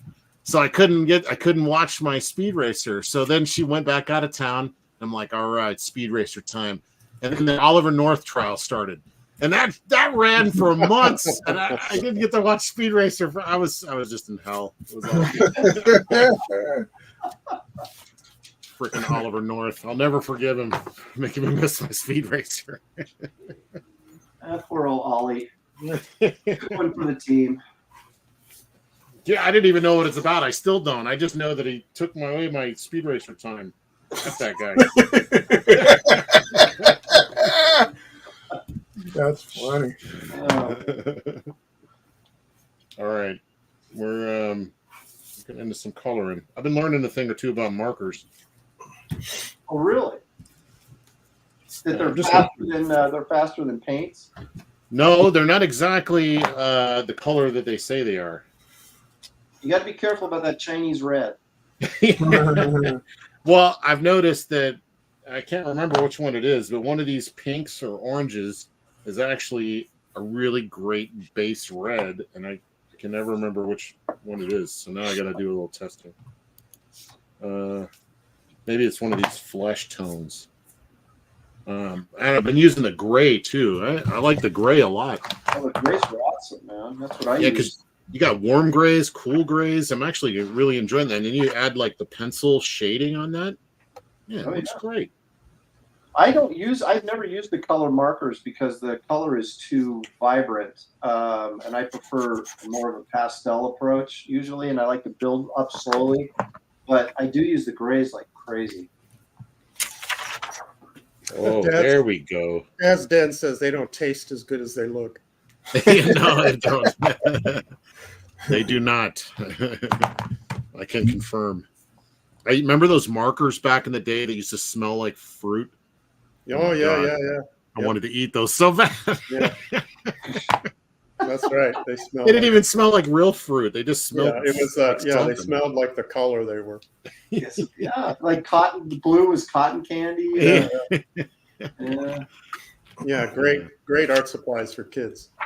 Yeah. Do not eat, even though it smells like you should want to eat this. There we go. Now we're talking. What is this? Rose 5, I guess. That's Rose 5. That's next level stuff right there. Yeah, is it? When you get to Rose 5, you're doing something right. I have noticed something about the markers though, that if you just do like, just kind of like throw on one coat, you get those streaks. Yeah. If you do it slowly and completely absorb the paper and color, you get that super flat, super consistent. I don't know. We're about to try it. I'm about to see. We'll let you know. We're going to see exactly what you are talking about. Huh? So we're going to know what you're talking about. I don't, but I'm trying to fake it, but we'll see. Did any of you guys do convention drawings, like up in front of a crowd where they have a big easel and they have like a little theater and people sit there and watch you paint or draw or whatever? Any of you guys do any of that? At HeroesCon, yep. Yeah, David, I know you did. No, I've done lectures. Like I had a huge crowd at Chicago. I did a storytelling lecture, and but I had like transparencies made of different pages and used those examples and broke it down and all that kind of stuff. But I don't know that I've done drawing at like on panels and stuff, but never where. Not like you have a big easel and you're standing in front of a crowd and no, I haven't yet anyway. Because that's almost like performance art where you have to put some time in developing, techniques and style and art supplies that you wouldn't normally use because of the scale. I used to love watching those street guys. Yeah, exactly. And there's a lot of, really cool stuff out there. And I was doing a little research on what do we got? Performance art. Aaron, would you pull up my screen? There we go. A little background of Aaron's past. Oh my God, Aaron! I knew it. I knew you weren't always a comic guy. Yeah. Aaron, you're not even wearing a mask. You're rightly out there doing your performance thing. Look at what I could do. Wow. Silly little bug. Abracadabra. I'm thankful to say I have never been that skinny in my life. The human foreskin. Oh my gosh, that's horrific. Thank you, Gary. You're off the show, by the way. You're out of here, pal. There we go. I got rid of him. It's just Damn. Rest in peace. Damn. Oh, there he is. He's back. Oh man. Fun-loving guy, Now I'm worried about what he found on the rest of us. Yeah, right.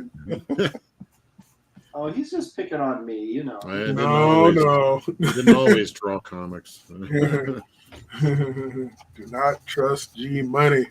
I used to carve driftwood in the swamp. Yeah. Is that like the Bayou Disneyland? They like, yeah. go through the swamp on a boat, and you're out there carving. Here, I'll carve a picture of you, son. Yeah, we're the third largest destination spot next to Branson and Disney. My parents used to go when they got old. They started going to Branson, Missouri, all the time. We're gonna see That's in Branson. Branson, Missouri. That's like the Christian Vegas. I went and saw Yakov Smirnoff there. He had a theater where he had a. Dude, you've actually been there? Yeah. He had a sign that had Yakov, and it had a giant replica of him crashing through his sign. And I was like, hey, Yakov. And this is at a time where people are already forgetting who he was. And I hadn't heard about him in years. And he had a theater in Branson, Missouri. Oh, His own theater. His own theater. He's Wow. like, in America, road fork you, or whatever, Yeah. like doing those kinds of jokes. In Soviet Russia, road fork you. ALA says that they saw Yakov in Branson. Yeah. See, that's great. I don't know if he's still there, or he may be dead. I don't know. No, he's still alive. Oh, okay. Good for him.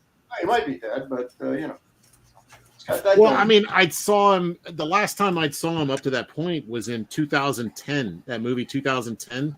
Wasn't that him that showed up in that movie? Was that Yakov? I love that movie. I really It might not have been Yakov. That might have been some other Russian guy. I thought that was Yakov in No, I the think movie. it was, wasn't it? Yeah. Aaron, could you read Brian Blevins' chat? Oh, Brian, where are you? Oh, there he is. He says, Aaron, always draw beautiful women, so his Vampy has a little classic to it, but I am loving Dave's take. Reminds me of Demona from Gargoyles. Awesome, everyone. Oh, Yeah, yeah. You know, David worked in animation, so he's just ripping off that design. Yeah. He drew her in that back in his day. The Gargoyles. I never watched that show. Everybody says it's really good. The first season, Yeah, it's good. real good. I mean, Batman animated worthy good. Oh, okay. Yeah, that was good. What was that? Wasn't there a Gargoyles? TV movie? Yeah. You mean the cartoon or just like No, a it was random a- gargoyle? No, yeah, it was a live action. No, I don't know. I'm sure there was. Like Keith David was this character Goliath in there. Right, he was the main dude, right? Oh, yeah. He was awesome. But who produced that? I mean, who was that? Who was It was the Warner franchise? Brothers, wasn't it? Who? I thought it was Warner Brothers. I don't think it what was it? Oh, maybe not. Maybe No, I don't not. think it was Warner Brothers. Disney, maybe. Disney. Disney? Yeah, it is Disney. Disney Gargoyles. Who was the, do we know, was it like anybody famous that we would know, animator or? No, Okay. it probably was, but they have that. I think they worked with Bruce Timm at some point because that was the flavor and the style of the show, kind of. Yeah. Right. I was Skull like, Masher says it was Disney. Yeah. Yeah, Disney. Yeah. Kino Review says Disney. Disney's. I can't believe they haven't done Blevins anything with says that. Disney. I mean, I can't Blizzard believe it. says Disney. A live action, like a live action remake of that, They No, do they're all- gonna mess it up. I don't want to know. of course, it Dennis was Jin Disney. says Gargoyles would have benefited from having Doug McClure in it. And Shatner, yeah. Now, there was Shatner as Goliath. Yeah. a, you gargoyles, we have to work together. There was a TV movie with Doug McClure called The Devil's Triangle. Did any of you guys ever see that? No. Like somebody on the boat. They were like they'd go into the Bermuda Triangle, right? And there's a huge storm, and they're blah blah blah. It turns out that someone on the boat, and I can't remember who it was the devil. Shatner. No, yeah, Shatner's Shatner. Just in general, yeah, he's the devil. Shatner. Yeah, good old Bill Shatner. Your soul is mine. I am Satan. Beelzebub. Not Bibbly Bob. Leo Bob. Oh, my goodness. Well, He's a Monster says, I heard of a different Devil's Triangle. Oh, yeah. Indeed, sir. now, did you guys ever see those? Speaking of Doug McClure, did you guys ever see those like The Land Before Time and those dinosaur movies Mhm. Yeah. he was in the 70s? Yep. He did like What? 3 or 4 of those. Yeah. Okay, we're not thinking of the same land. Yeah, Before he's time. the guy. He's the Oh, guy. Doug McClure. Yeah, the land. Yeah. Oh, I know He's the what guy you're in the talking about. stories that I wish would get killed off, but he never did. He was in one with the guy that played Grand Moff Tarkin, or he was in all the Hammer films. What's that guy's name? Peter Cushing. Yeah, he was in one of those where they go into the center of the earth. Yeah, Journey to the Center of the Earth. That's what it was. So great. Yeah, those were cool. I think I own that actually. He did 2 of them. I got a collection of like 2 Doug McClure Journey to the Center of Earth movies. Let me go see it. They can't both be him. Hold on, I gotta get those now. Oh, they did. He did like 2 or 3 of those, and they were like supposedly sort of Burrow-esque. One of them was like, didn't he do The People That Time Forgot too? Wasn't that one of them? I think so, yeah. Good old Doug. I kind of lump all those together. At the Earth's core, H is for heretic. Thanks. At the Earth's core. He typed it in all caps, so he's yelling it. Wasn't Doug McClure in like Bonanza or one of those shows? Yes. It was High Chaparral. That was James. No, James Drury was the Virginian. Remember High Chaparral? Yeah. Remember who was in that? And then there was the one with Michael Landon and Lauren Green. That was Bonanza, right? Mm-hmm. Then Barbara Stanwyck, the Big Valley Days. Big Valley. That's the one he was in. Yes, with Barbara Stanwyck. That's right. Right. And man, there was a lot of like similar Western television shows in the 60s. I guess Gunsmoke came along and everybody was like, hey. Brian Norton claiming that Doug McClure was in the Virginia and that he's wondering why all the Doug McClure hate. I don't think Doug McClure wasn't in the Virginia. So it was the Virginian, not Big Valley? And now I got to look it up. Gosh darn it. Couldn't find it, but I did find a copy of House Party 2. Yeah. Just as good. Yeah. Yeah, you don't have one, but you have 2. Yeah, same theme. Yeah. Same general idea. I'm sure Doug McClure's in this too. Oh well. Dancing with Kid and Play. Oh, you know what? They're right. I'm wrong. Doug McClure was Trampus in the Virginian. Trampus. Okay. Good job, Chat. Chat is never wrong. Sure, They that are. was the female Don't lead. not challenge the chat. Trampus. Sounds like a Vampirella character. Okay. Vampirella and Trampus. Who was in Big Valley, though? Big Valley was, it was the $6 Million Man. That's what I was thinking of. Lee Majors. Lee Majors was, yeah. that's my you're dog, right. by the way. You're Lee right, Majors was in Big Valley Days with, Yeah. or Who was just in- the Big Valley, I guess it was called.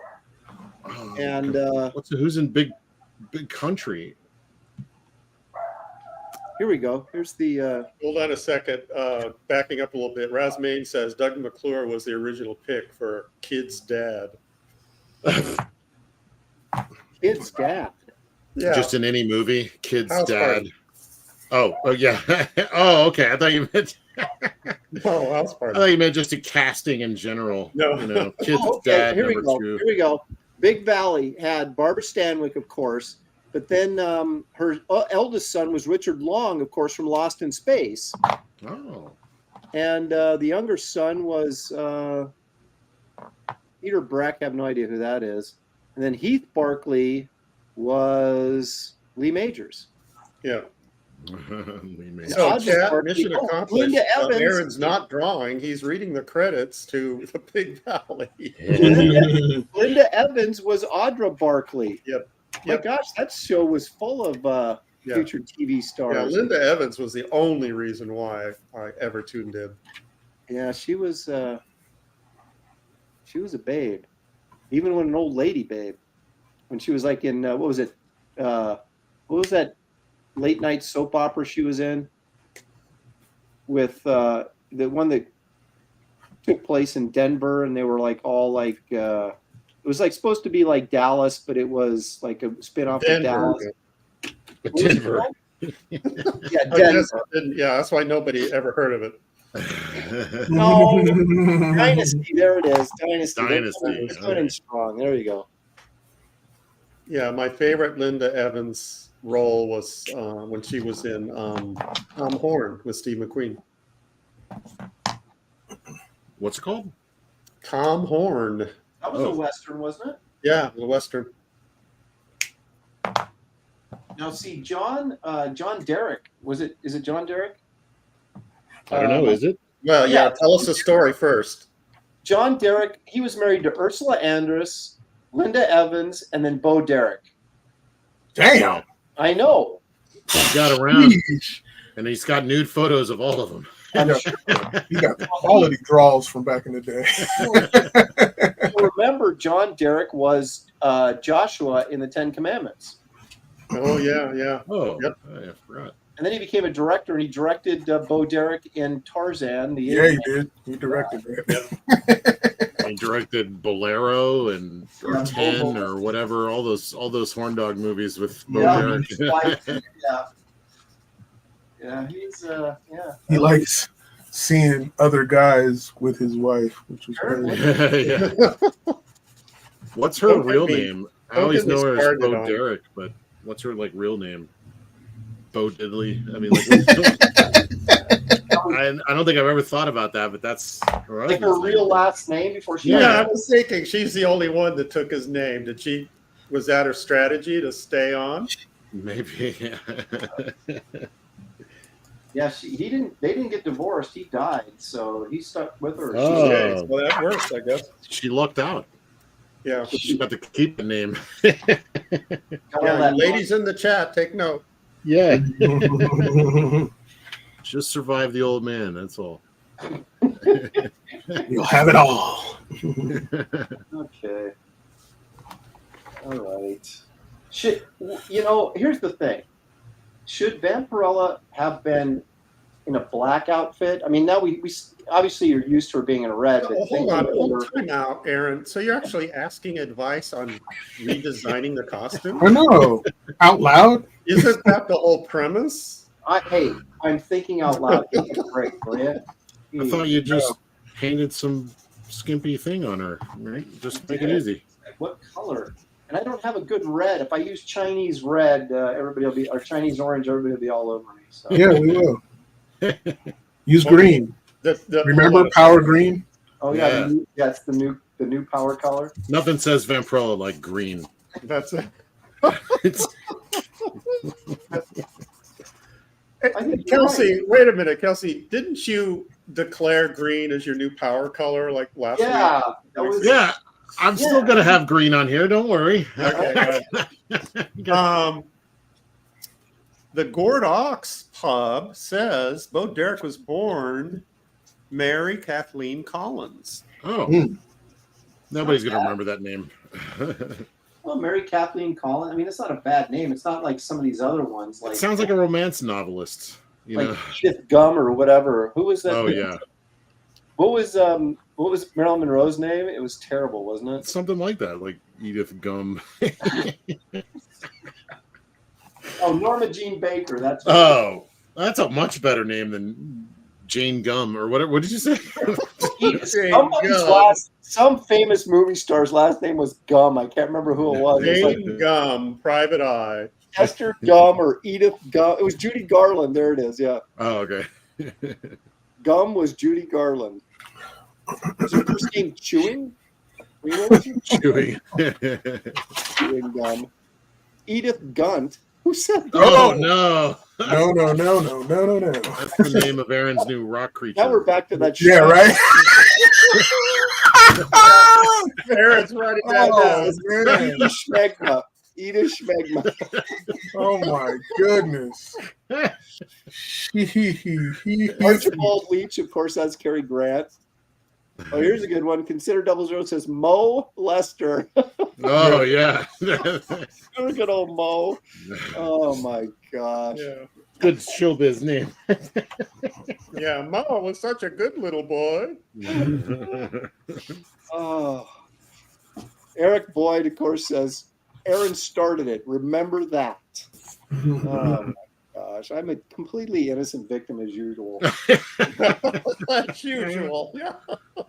My foolish naivete. I don't know. Yeah, I can see you saying that in court. Judge, as usual, I'm completely innocent. You remember the last 10 times I was here? Completely. What do they say? Ignorance. About ignorance in the face of the law. I don't know. I never paid attention. I thought ignorance was bliss or something. Do you see that? Ignorance is 3/10 of the law, right? Isn't that what that? No, it's possession is Oh, the law. Ignorance is 9/10 of the law. well, it might be these days. Yeah, these days, definitely.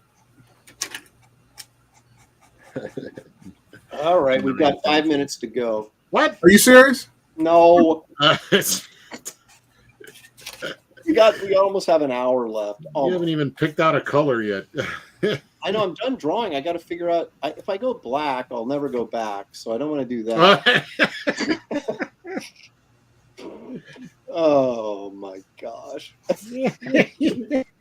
You're talking about stuff to say in front of a judge. Remember the days when you could get out of trouble just by saying, I take it back? So, like, you hear two drunk guys, like in a bar or wherever, and one guy insults the other guy. And You take that back. yeah. No. That's all you have to do is say, you demand that they take it back. And if they take it back, you're friends again. No backsies. And so I was wondered if that would work, in front of a judge. Yeah. It's like you were going 300 miles an hour in a school zone. Damn, 300. Your Honor, I take it back. I Okay. take it back. Case dismissed. Your Honor, I take it back. Oh, well, in that case. We had you figured all wrong. Yeah, I thought you were a punk. Yeah. I wonder if that would work. I'll let you know next time. Yeah. Yeah. Yeah, well, that's my point. I don't think it would work today. You can't take anything back today. Oh, that's Unless true. you're BLM. Yeah. Yeah. Just don't put it on the internet and you'll be fine. Yeah. Like this show, for example. Yeah, no, it's too late. There's no backseats here. Yeah. So, David, if I retitled my book Black Lines Matter, that would be get out of jail free card. Yep. Well, if you get in trouble, you can just say, I take it back. Mm-hmm. That's what I'm saying. Yeah. I never intended to. I take it black. One. If anyone's offended. No, that would get you in trouble. Yeah. Wasn't that what they always say? I apologize. I never meant to offend anyone. And you're like, that's why apologies don't work anymore, because no one, once they got you, they got you. So you just gotta lean into it, right? That's the only way you can get around it. Mm.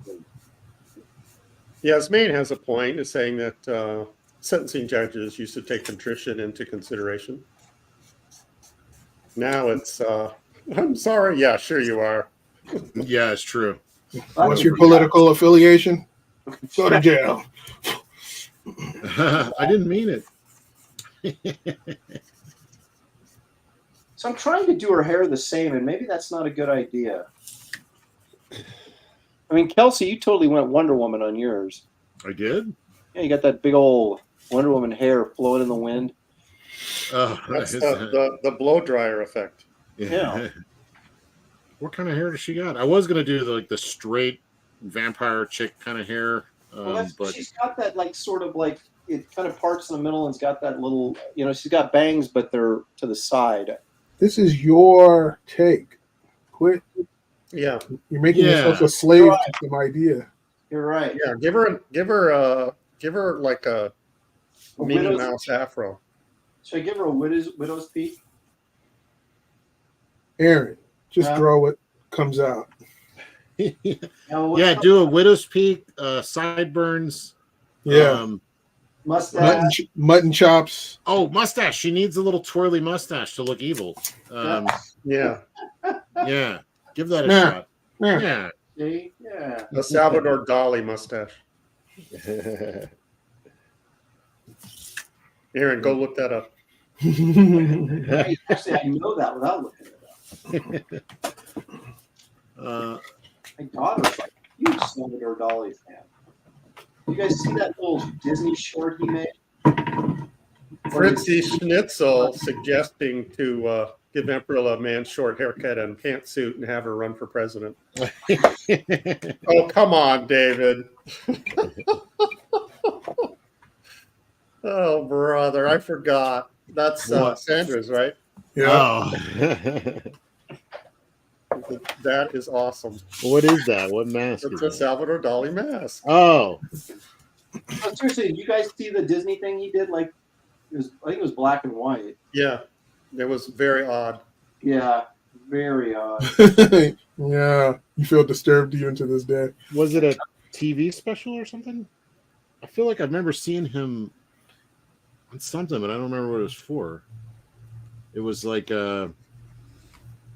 was it a TV special? No, it had to have been prior. What did they use that for? It was black and white. So I'm wondering if they did it in the 50s or something. Yeah, that's a good question. Chat, help us out. What did they use the Salvador Dali Disney film for? What was the original purpose? They probably regretted it immediately and never saw it again, like they did with that Tim Burton Hansel and Gretel short. Have you guys seen that? No. He was all into Asian cinema at the time, like Godzilla and things like that, kung fu films. So he made Hansel and Gretel and their father and the witch all Japanese. So it's really strange that they're in this tale out in the woods or whatever. It's all the father plays the mother, the father, and the witch. It was just bizarre, and they aired it one time, and it made a bunch of children cry, and they vaulted it. They've never shown it again, but it's on YouTube, and I love it. It's so bizarre. It's absolutely bizarre, and I love that Disney's yeah, just see what you got. And he's like, I'm going to make the craziest thing I could possibly make. Was this prior to him doing anything significant? Was this early on or something? It might have been even before the Frankenweenie, because it's very crude. Whereas Frankenweenie, I think, has a lot more he'd learned a thing or two. And he also didn't have any budget, but so it would be the sets are made out of cardboard and stuff, painted, but it's so creative how he did it. There's this one shot where the kids and the witch are walking into the woods, and it's a profile shot, and you're all the, they're walking, it's all side, and there's a painting of trees on the wall, right behind them. You can see their shadows on the wall, right behind them. But then there's all these poles, these let me find a darker color. There's all these pole trees that are just cardboard cutouts, and they're kind of interspersed to create depth. But it gets thicker and thicker, and as the camera pans over, it goes all to black. So it was such a neat transition that I mean, you just get creative. They just got creative. They didn't have any money, so. That and they made all these like crazy Tim Burton toys because their dad was like a toy maker. It's so bizarre and creative. I liked it a lot.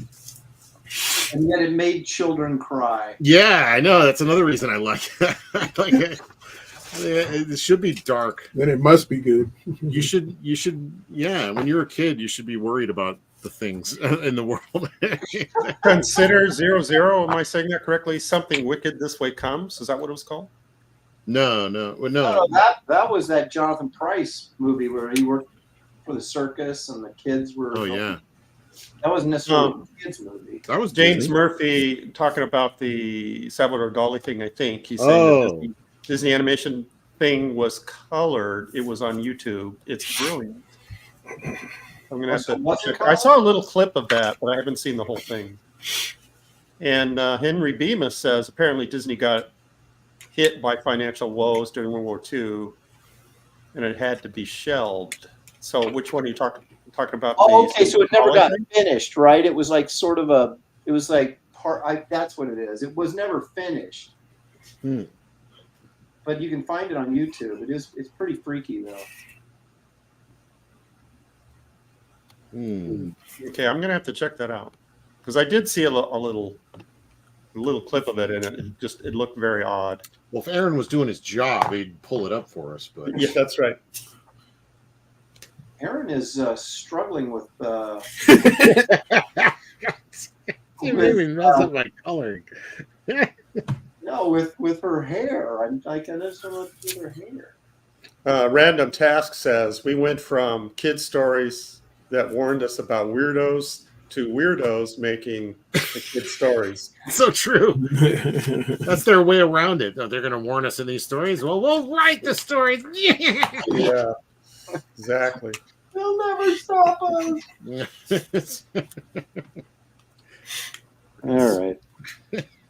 Now to the inking portion of our show. David keeps inking. Yeah. Kelsey's almost done. Just now inking? I'm telling you, I struggled with the hair. Now get off my back. Aaron, you better get out the big brush pen. Yeah. The big brush pen. Aaron, when in doubt, black it out. I want to go red, man, but let me see if I can find my Pentel Japanese language brush pen. I ordered another big bag of those zigs, so I got those. Send me one. I need one. Because he refuses to buy one. I'm going to put together a Christmas box for you that has like one of each of these pens in it, and actual art supplies. Yeah, I'll take anybody's art supplies. Anybody wants to send me art supplies, I'll use them. Yeah, that should be the challenge. The more used, the better. Like, get someone from the chat picks the art supplies that we have to use. Oh, that would be fun. Yeah. Actually, we could do that. They're like doing crayons all the time. I'm like, damn. Crayons again? I did a great blue beast. Prepared. I got my crayons. Yeah, of course, Aaron likes this idea of selling his used stuff. Hey, you put that in your. It's all about the Benjamins, right? Yeah, put that in the kit campaign as a perk. I used whatever I used to draw the comic with is now. Yeah, you can buy the leftovers. And yeah, it's special Kit Carter art pack. It's your Kit Carter kit. Yeah, there it is. Is it just the Kit Carter? Or the Carter kit? I don't know. That was one of those bad jokes that Kelsey was using earlier today. Chris Ray Mayer, I hope I'm not butchering that. Hey, Aaron, have you explained where or why you came up with the name Kit Carter? Sounds awesome, retro-ish. Yeah. I'll be honest with you. I stole it. No. When I came up with the name, I was originally Kit Carson, and there was a familiarity with it. So I went and checked, and I went, "Oh my gosh, Kit Carson was a Western right? Character." Yeah. So then I just changed it to Carter, And then when I went and checked, there was no Kit Carter, so I went with it. So it was one of those things where you think you're being original, and then you realize, well, the reason that's in my brain is because I saw it when I was a kid or something. Yeah. So that's where it started at, and then it became Kit Carter because he was actually Kit Carson. I think they even had Kit Carson comic books. They did. That's why I Yeah. looked it up. Was in the price guide, and I saw the old Kit Carson. So it was something that I had seen very early as a kid, and it just had stuck with me as sort of a genre type name. And Henry because- Bemis says that he has some Kit Carson comics from the 50s. Good girl art in some of them. Oh, there you go. Yeah, Aaron, could you look that up? My original name was Lars of Mars, and oh, and that's a then great one. there actually was a comic called Lars of Mars. I'm not kidding. Oh, wow. Go Okay. look it up. Yeah, go look it up. Yeah, bring it up. I'm going to. What can we name this comic that rhymes with Mars? Lars. Where is he? There it is. Okay.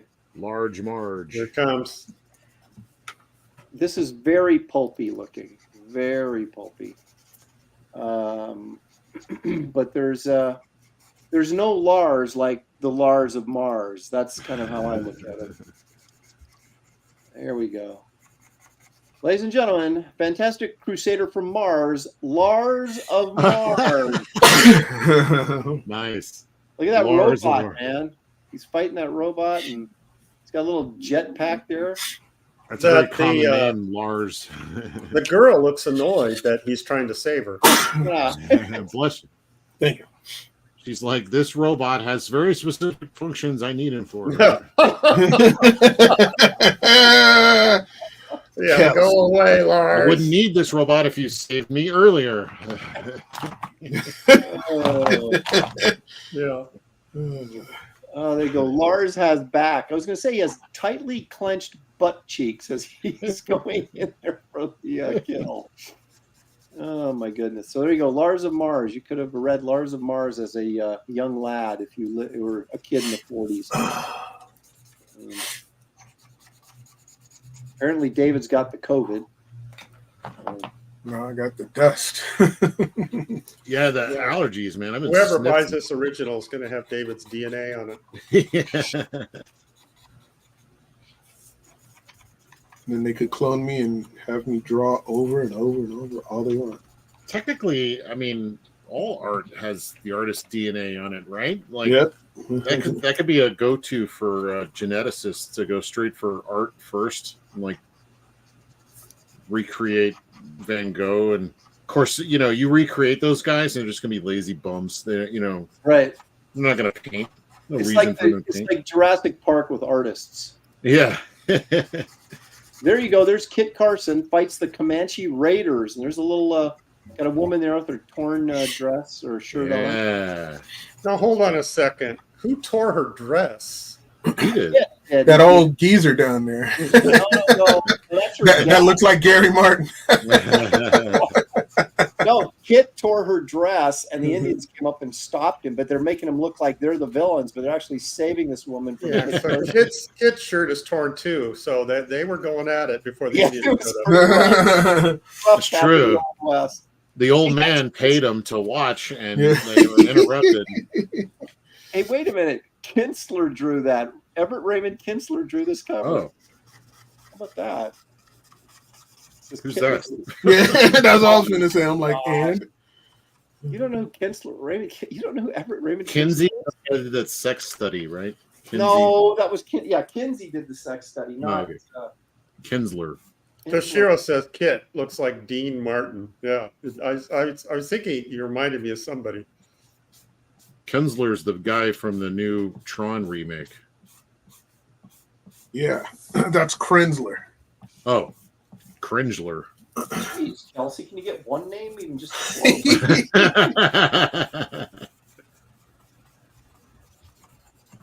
It's the art of messing things up.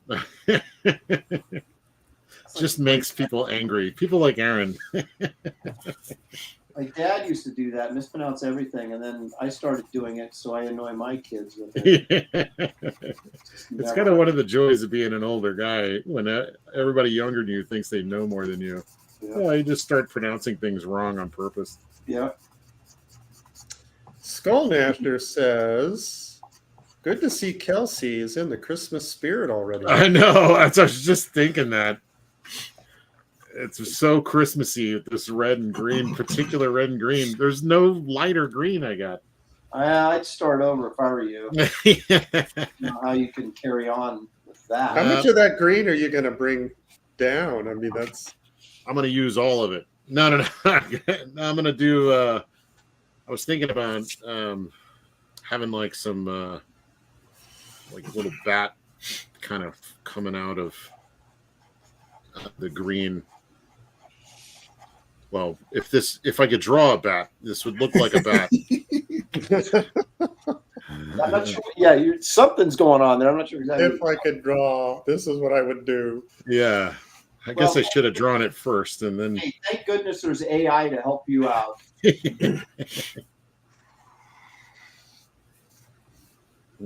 Just type in bat and I'm right up. It's a good possibility I messed this up, but we're going to go with it. I don't feel like I'm going to reach the color stage on this. Well, how else are you going to do our costume? We got about a half an hour.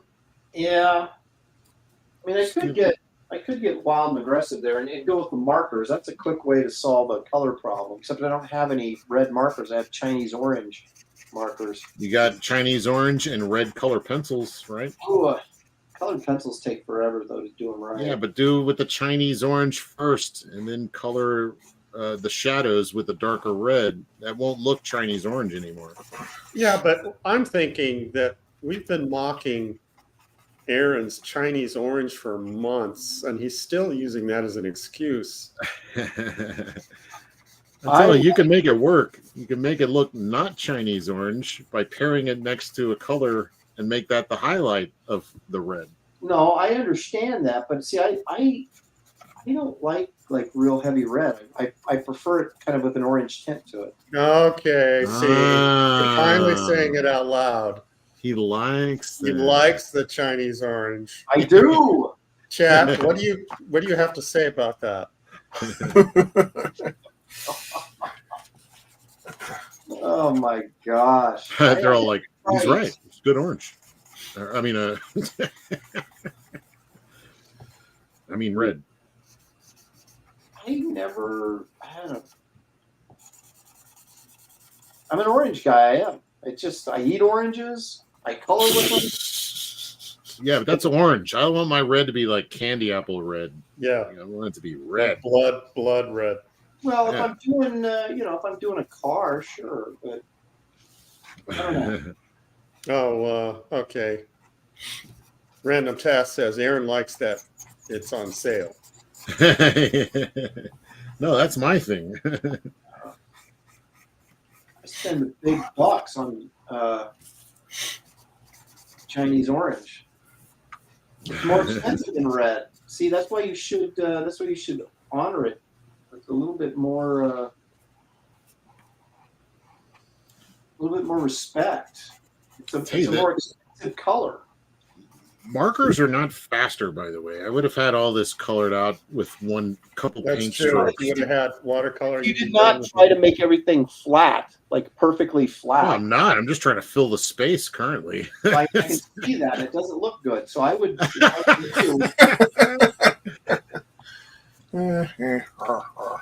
Rasmain, hold on a second. Help me out with this. Rasmain says a little vitamin C never hurt anybody, just too little. Is he referring to urine color?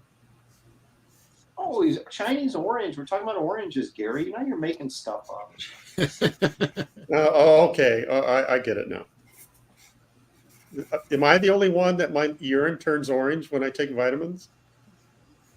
Why are we you having should- this conversation? You should probably have that checked out. That was to me like this is a personal problem that maybe you shouldn't be sharing with everyone. Well, it's been on my mind, and I thought he was being brought up in the chat, and I jumped on it. I'd have a more of a problem if you said it tasted like orange. Oh no, yeah. That's like a conversation stopper when you're just like, does anybody else's urine taste like Yep. oranges? You're like, what? What?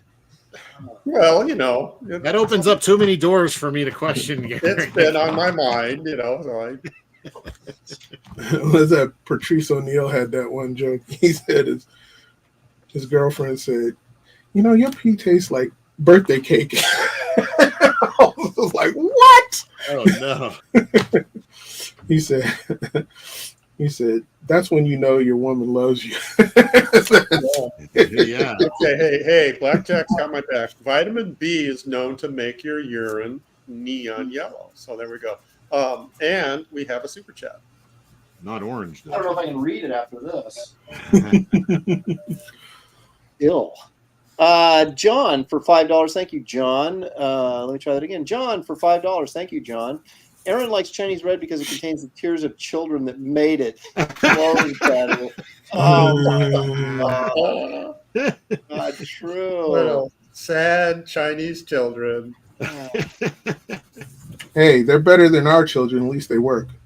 What do you mean, tasting, or like what do you mean better? What do you mean better? I said they work.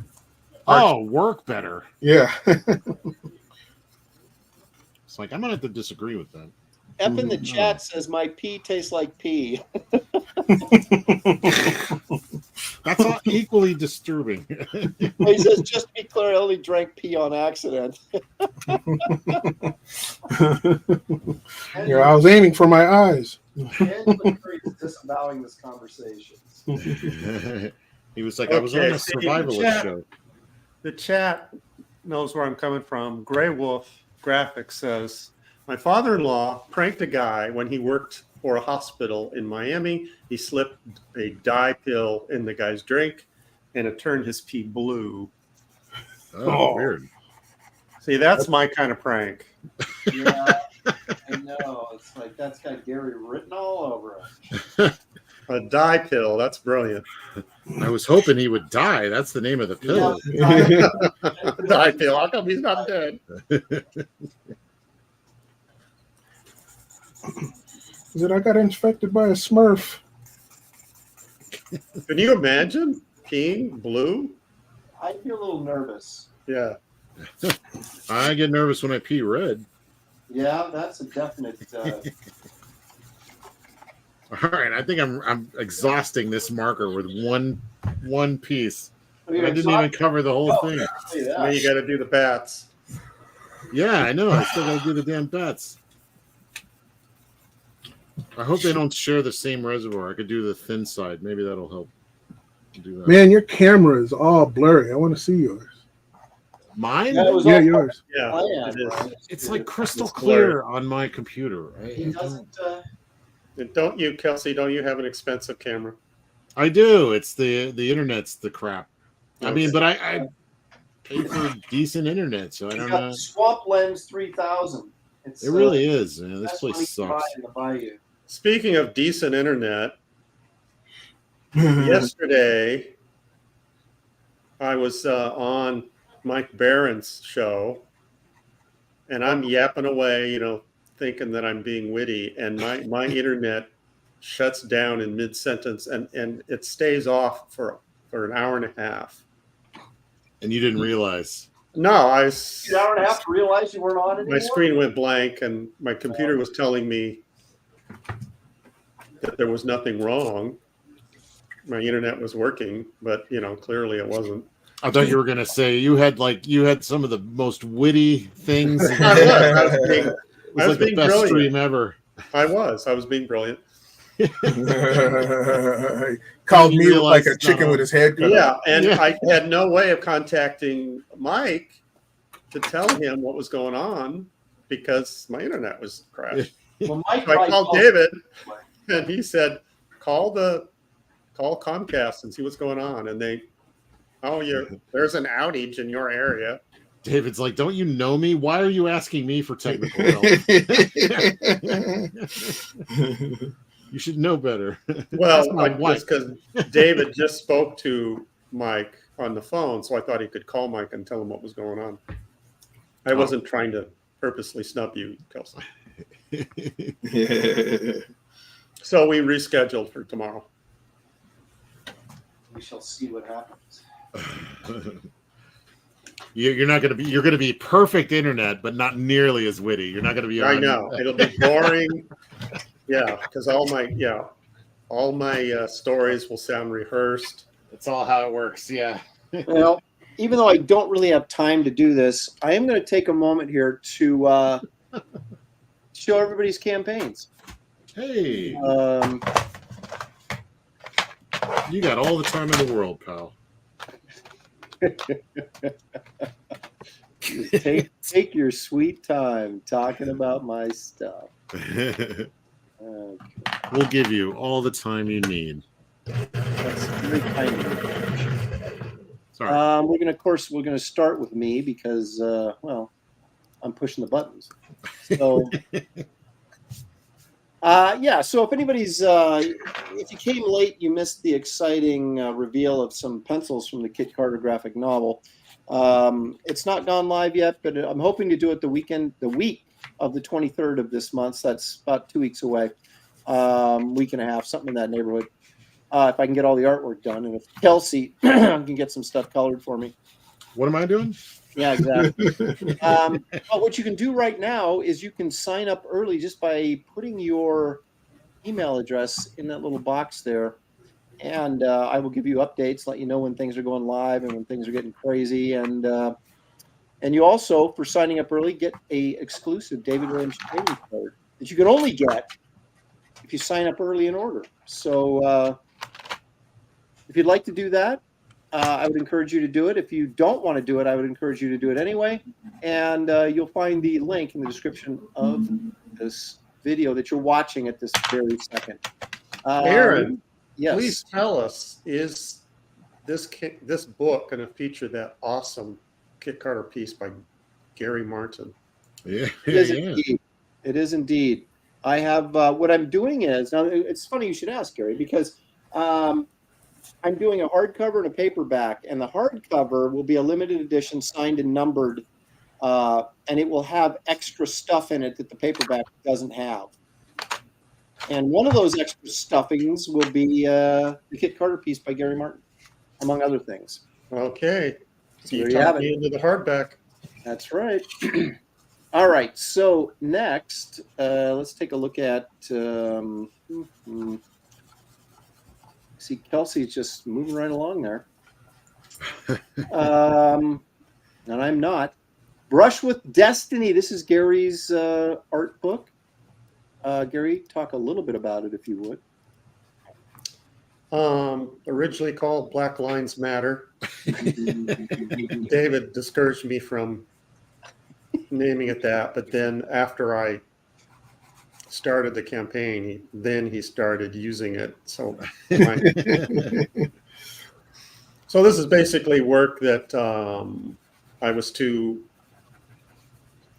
miserly time-wise to use these techniques in my comic book work. And so this is like illustration stuff that I needed to get out of my system over the past 10 years, all collected in this 8.5 by 11 black and white volume of over 100 pages. Wow. And you've got original art here on these tiers that you can get. There's Helen Slater. There's that chick as that other character. And then there's Gal Gadot as Wonder Woman. Uhura. Yeah. And there's poster sets, 11 by 17 prints. Well, there's the poster set there. Very nice. They're sold out of the Art of Comic Book Inking, but Gary, of course, is considering going to a second printing on that, which I think would be wise. Yeah. But anyway, he's only at $4,000. People, get in there and back that book. 28 days to go. And this thing is all but done, so it'll ship real quickly after the campaign closes. So get in on Gary's brush. Yeah, F in the chat is asking that question about the inking book. I am considering putting out another one and doing a crowdfunding for it. It kind of depends on how this goes. If this is a flop, then I'm going to never be on another live stream ever. You've seen the last of Gary Martin. That's right. Yep. Kelsey, we got a book here called Scribbles. You want to talk a little bit about that? Yes, Scribbles is a 200-page book of art that is made up of art of the art of the art. There, you art. Yeah, maybe you shouldn't say anything. Maybe you shouldn't say anything. You got whole books of layout drawings, layout sketches, unpublished, published, everything you could possibly want that you didn't even know you wanted. But I'm here to tell you, you do want it. You needed it for a long time, and I got what you need. Go ahead and get it. Scribbles, whatever. There you go. You can get a T-shirt of Kelsey yelling and drinking. Yeah. So, so these are like layouts and stuff from his comic book work over the years, and there's a Star Wars girl booby shot in there, so that makes it all worthwhile. Many of those probably. He's over 20 grand, but should be doing way better than that. So hit this up if you guys have not backed it. You'll find the link in the description of this video. And both Gary and Kelsey's books are on Fund My Comic. So, but again, the link is in the description of the video. So there you go. It's 190 pages of boob drawings of Anna, and then a couple pages of some comic stuff. There you go. Well, that's well, you pretty much just doubled your orders. Yeah. Okay, and finally we have Allegiance Arts presents where's Bass Reeves with some tremendous artwork by our good friend David Williams. This also has there's some of David's work right there. Bass and his wife looks very sort of troubled. You have a wraparound cover for the paperback that is David right there, and then you have a hardcover by the friend of the show, Andrew Robinson, who was our last guest, and Kelsey made him draw manga, and he said he'd never come back again. That wraparound cover by David, that's your colors, isn't it, Kelsey? Oh, yeah. That's me coloring David Williams. That's right. And that's Andrew Robinson coloring himself. The best colorist I've had ever. Don't let Corin hear you say that. And Kelsey, of course, will be coloring Kit Carter graphic novel as well. That's right. Corin hasn't gone through the gauntlet yet, but he will. Yeah. So I think they're planning on getting this fulfilled by the end of the year. That's the goal. So you guys want to get in there and get in there while you still can. And again, the link is in the description of this video. So there you have it. That's the whole gang. And thank you, Aaron. You've got 10 minutes. Shut up. Shut to up. help you guys out. Shut up, Shednip. He's always got that plausible deniability of having to run the show. Hey, I got to run the show. I don't have time to participate in. The Gordy Gypsy is asking if I'm doing international shipping. That's a good question. Originally, I wasn't going to because it was so expensive. It's like cost the same amount as the book to ship it overseas. And then I decided to change it. And this Fund My Comic platform, I can't change it. It's too late. So if you order the book and then send me a note, that you want me to send it international, then we can work something out. Yeah, I think if you don't see the country in their list of countries that they distribute to, they told me to just write to them at I forget the address, like help at Fund My Comic, and they'll add it to the list. So if you're in a country that's not on their little list of distribution, then just write them and let them know. But mine is I didn't have international at all. Oh, yeah. Except for the art or the other stuff. and because it was, I had priced it, and because of the weight of the book, it would have been about the same or more to ship it than to buy the book. Well, that's a harsh reality. Unfortunately, is with any books, people are paying, depending on where they live, are paying more than the book for the shipping, and it sucks. But there's really not a lot we can do about it unless you want to get rid of Trudeau, which I'm all in favor of that. That's right. Oh, Chris is asking me, Chris Thacker, that he missed it. What's over my left shoulder? This is my left shoulder, but it might be your right. That's the Bruce Timm recreation. Go ahead and hold it up, Gary. Go ahead and hold it up. Well, I'm not sure which one he is referring to. The other one is the John Severin recreation. Aaron will hold it up for you. I'm assuming you're asking about this one. That is I think that's from the second Cole portfolio, aptly named Cole 2. Electric Boogaloo. This is Cole 2. What a name. Cole This is- 2. This And is 15 by 18. woo, little trivia there. That those Cole portfolios, along with Frazetta's Lord of the Rings portfolios, were published by Middle Earth Graphics. How about that? Wow. They no So longer depending on which one you're referring to, they're both available, by the way. That's right. On this show, everything must go. Prices have been slashed. Look at all that little pen inking that he did with a brush. Everything must go. All right, Aaron. All righty. There we go. Kelsey, you've got a lot of red going on there. I know. Isn't it great? I'm still putting black on here. Trouble as usual. We'll probably end up the same way. It'll be. Oh, David, are you actually inking? Yes. Wow. So it won't be like this pencil ink color progression last week. Aaron, I wouldn't worry about what David was doing. He's right. What are you saying here? And I'm a little bit of trouble. I feel very confident at this point that I will finish this at some point. Feelings are fleeting.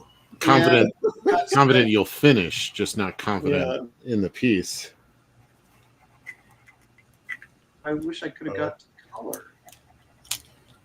But you have to host the show, and Yeah, there it is. Yeah. there's distractions, and my wife gets mad at me for talking to celebrities in the elevator. And there's 40% Zed. Is that Phil? no, What? Phil is Phil. yeah. Okay, I'm Phil is sorry. Zed. 40% Phil is Zed is that melee from something. I think it's just a King Cole piece he did for his Cole portfolio. I just said Cole 2, Electric Boogaloo. That was the second Cole piece. Electric Boogaloo, that's the subtitle. Yeah. Call 2. There's 2 King Cole portfolios that the Severins did together. And, or the first one was Marie inked by John. I think the second one was just by John. Yeah. And the second portfolio is actually better than the first, if you're into that kind of thing. Okay, Zed Comics is Phil. Sorry, Phil. 40% Zed. That's not quite Zaid. 100%, but it's Zade Comics. Yeah. I've been saying Zed Zed. Comics, That's Zed Comics is Phil. Zed Comics is 40%. okay. I apologize. But it's I'm doing that a 100%. lot today. 100% of 40%. That's right. He's all in at 40%. 100% Zade, 40% Zed. Yeah. Yes. Okay, got it. I'm still wondering what the other 60% is. Oh my gosh. Why'd you talk me into using this brush pen? That would have been done an hour ago. Who talked you into that? Are you talking to yourself? Oh, Gary did. Oh, Get the brush. Do some lush line work. Is that what I sound like? to Aaron, yeah. That's what I heard. Oh, gosh. But in all fairness, that's how Aaron hears everybody. That's You want true. a sandwich? Oh, you want a sandwich? Yes, I do. Stop Thank you. annoying me. I don't think I've ever heard that. Hey, would you like a sandwich? Maybe my mom said that to me when I was a kid. But that's about the last. Shelly never gets you a sandwich? What the hell? No, I do the cooking around here for the most part. What? You cook sandwiches? Well, it's food Sometimes. prep. Sometimes. Well, hot sandwiches are better than cold. Well, unless it's on a hot day. True. Depends on the hot and cold sandwich. I mean, Yeah, I can make I know. arguments for either. I'm a big fan of the Reuben sandwich, which is a hot sandwich. Right. Ah. Meat sandwiches are better hot. We I had don't want a some, sandwich with somebody's name on it. You know, like I'm eating Reuben. It says Reuben guy where Yeah. I mean, just give me ham. You know, nobody's named Ham. Yeah, there was from the Bible. Oh, that's true. there was no ham and cheese in the Bible. That's true, yeah. Well, that was his partner. So those I are the was names of the animals that they. Yeah. Yeah. That's right. I was at Bedrock City this weekend at the comic book show. Their inaugural, and What up, my inaugural? they Oh, they brought in lunch. One first day was pizza, second day was these sandwiches, and they were hot, as Gary suggested. At least there was this roast beef and ham with some sort of sauce on them. It was quite good, and they were warm. The other ones were cold. The turkey was cold because turkey should be, but the roast beef though and ham sandwich was really quite good. I love warm, turkey on Thanksgiving. You Yeah. have some leftover Absolutely. turkey. Yep. It's still kind of warm, still Yep. a little bit. Mhm. Get some Miracle Whip. Throw it Oh, on there. look at you! That's such a Delicious Miracle Whip. and Yep. turkey. trash. Little lettuce and tomato. That's such a white trash, bayou kind of thing. Get out the Miracle Whip, honey. Well, Love you put a jar of mayonnaise on your refrigerator door, and how often do you use it? I think Miracle Whip lasts longer. Oh yeah. Well, it That's doesn't my taste like reasoning. eggy, like Well, I don't like it's that eggy taste. there's quite a bit of chemical stuff going on in there. I'm sure. What? Like what? You're gonna I get just stewed. heard the other day, I don't know if this is true or not, that McDonald's French fries has 22 ingredients. Oh wow. So I tried to figure that out. Okay, potato, salt, and That should be the only one. cooking oil. That's 3. What are the other 19 ingredients? Well, they want you to get your money's worth. So the more ingredients, the more you should get your money out of it. Oh, Dad's Den says a potato might not be one of the ingredients. That's right. You're right. Touche. It's a potato substitute. Potato substitute. I mean, is that even a thing? Yes. We got potato substitute, They make they have their farms. They make the most eggs, the most potatoes. They farm the most meat. They farm out of any other corporation in the world. I think McDonald's does? Yeah, they grow potatoes by the millions. I'm sure. I just heard this thing that they actually do produce a lot of their own food, but but in that they produce the most hamburger and everything else. Okay, now do we really know if it's hamburger though? I mean, that's the other thing, right? Well, it has a. I remember working at this place that made like hair products and different kinds of things for people that have sensitive skin. So they made them in like a different way. And he would tell me like things like shampoo, the thing that makes it thick is just salt. So he took our shampoo was just water, like watery. And he's like, watch. And he took like a packet of salt and poured it into our stuff, kind of lathered it up, and it made shampoo like we normally. It's like it's just salt. And then I was making this big vat of this clear gelatin stuff. And as a joke, I grabbed a handful of it and I was going to eat it. I was like, and he goes, go ahead. And I was like, no, that's crazy. I'm not going to eat that. And he's like, no, you can. Chances are you've eaten tons of it and don't even know it. And I was like, what do you mean? He's like, they inject it into the meat to use less hamburger. It's completely edible. There's nothing to it. It's just so it's like it's filler. It's just filler. So they inject that into hamburger meat. What? It's like a gelatinous filler. Yeah, it's just a clear kind of gelatin stuff. Maybe they inject that into the French fries. Maybe that's the other. Okay, that's one more ingredient. What else have we got? I heard that they put sugar. Oh, that too, for sure. 100%. No doubt. No doubt. Addicting. 100%. That's what makes them so good. They are good. Now we're not even going to talk about the chicken McNuggets. No. There's probably more potatoes in chicken McNuggets than there is chicken. So yeah. More potatoes in there in the fries. Yeah.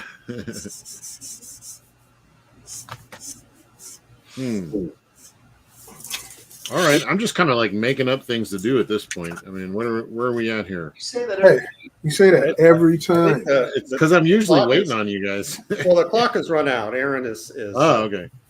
Aaron is stretching. There's no way you're going to finish your cape. What? Are you? Wait, is that a? Are you challenging me? I'll wait. Let's see if you can. How much time? Let's give him a time limit. I'll have this cape done in like 30 seconds. Okay. All right. Ready, go. And time.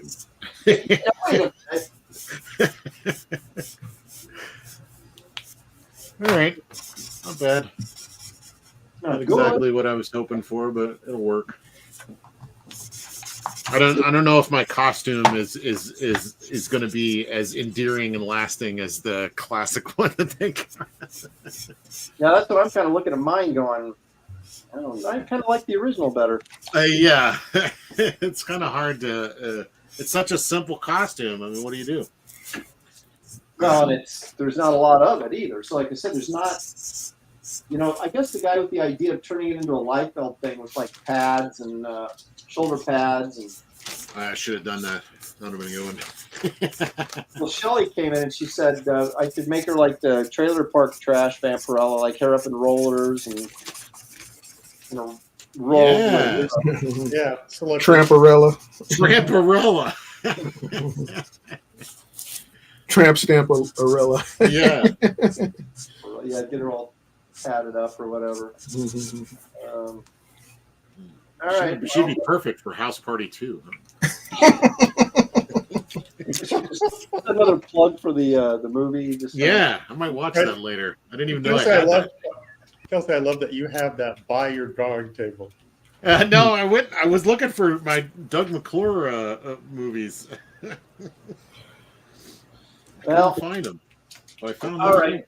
I guess we're done, so I'll call it. I mean, I'm done, so we'll call it. Well, in the tradition of the Graybeards, I'll show mine first because it's worthy. Let's see it. Oh yeah. Now, nice package. I gotta say, it's not really all that different than her original. I just, She looks more like Panther. Yeah, she kind of does, doesn't she? It's not bad though. Why mess with it? Well, see how I got like the little bat wings on her little cape thing here. Okay, yeah, that's different. That was mildly clever. You must have been looking at what I was doing. Yeah. What? You must have been looking at what I was doing. I think you were stealing from me. Actually. Oh, was that? Yeah, I think that's how it went I can't down. even see you. My camera's turned off. I don't even know. Are you going to color Who are this you? later, Aaron? I think I will. I think I'll put some, red this up. See what happens. A little Chinese red. A little. You've got a super chat.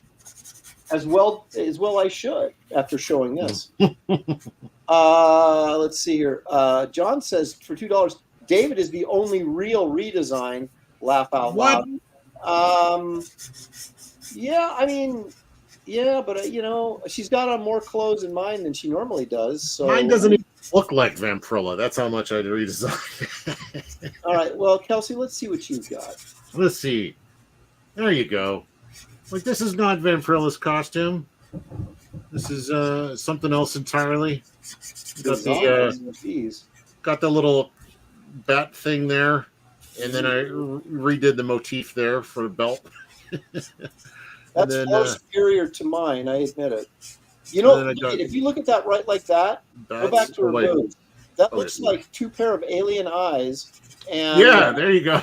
It could be, yeah. If you just look at it there, it looks. Yeah, that's her face.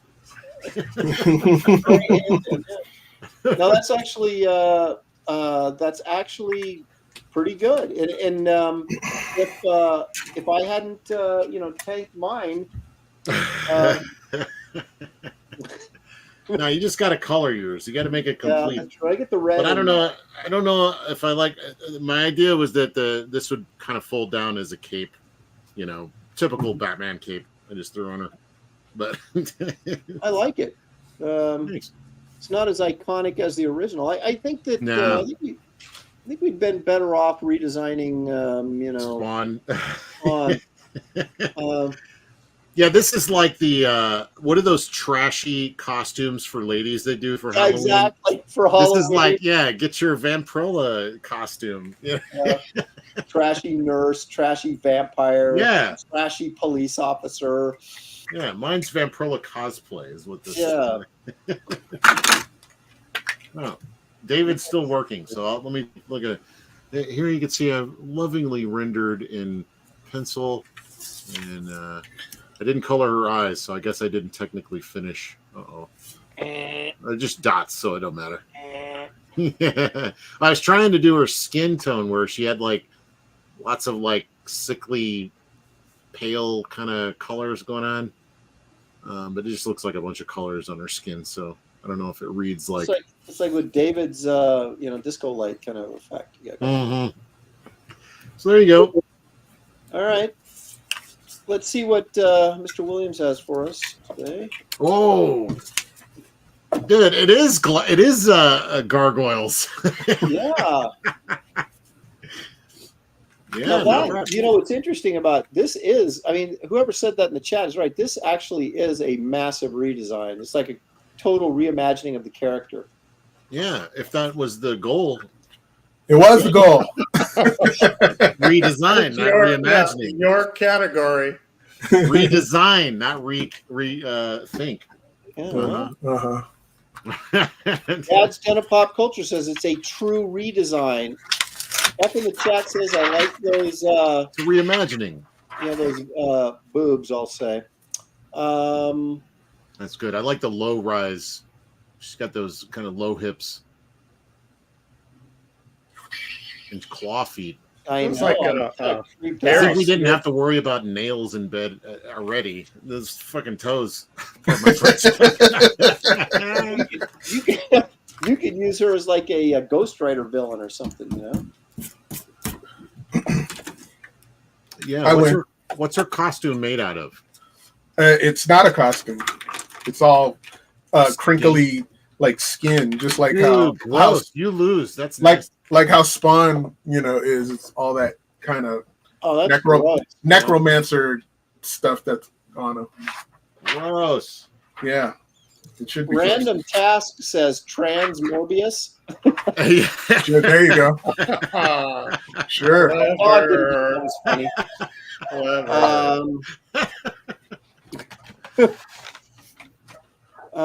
Let's see. My homie and personal rival Ellie from the Comics Gate says, I'm not turned on by any of this. You tuned in for the wrong reasons, I think. Oh, dang, that was the goal? Shit, man.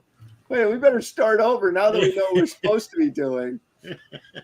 Oh, my goodness. F in the Polfeezy says chat the says, face is great. Loves the face. Yeah, it's all good. All good.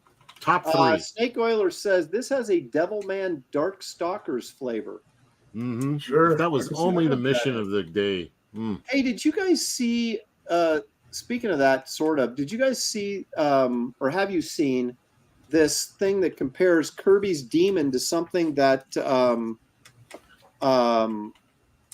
what's his face? He used to do Flash Gordon. Why am I blanking?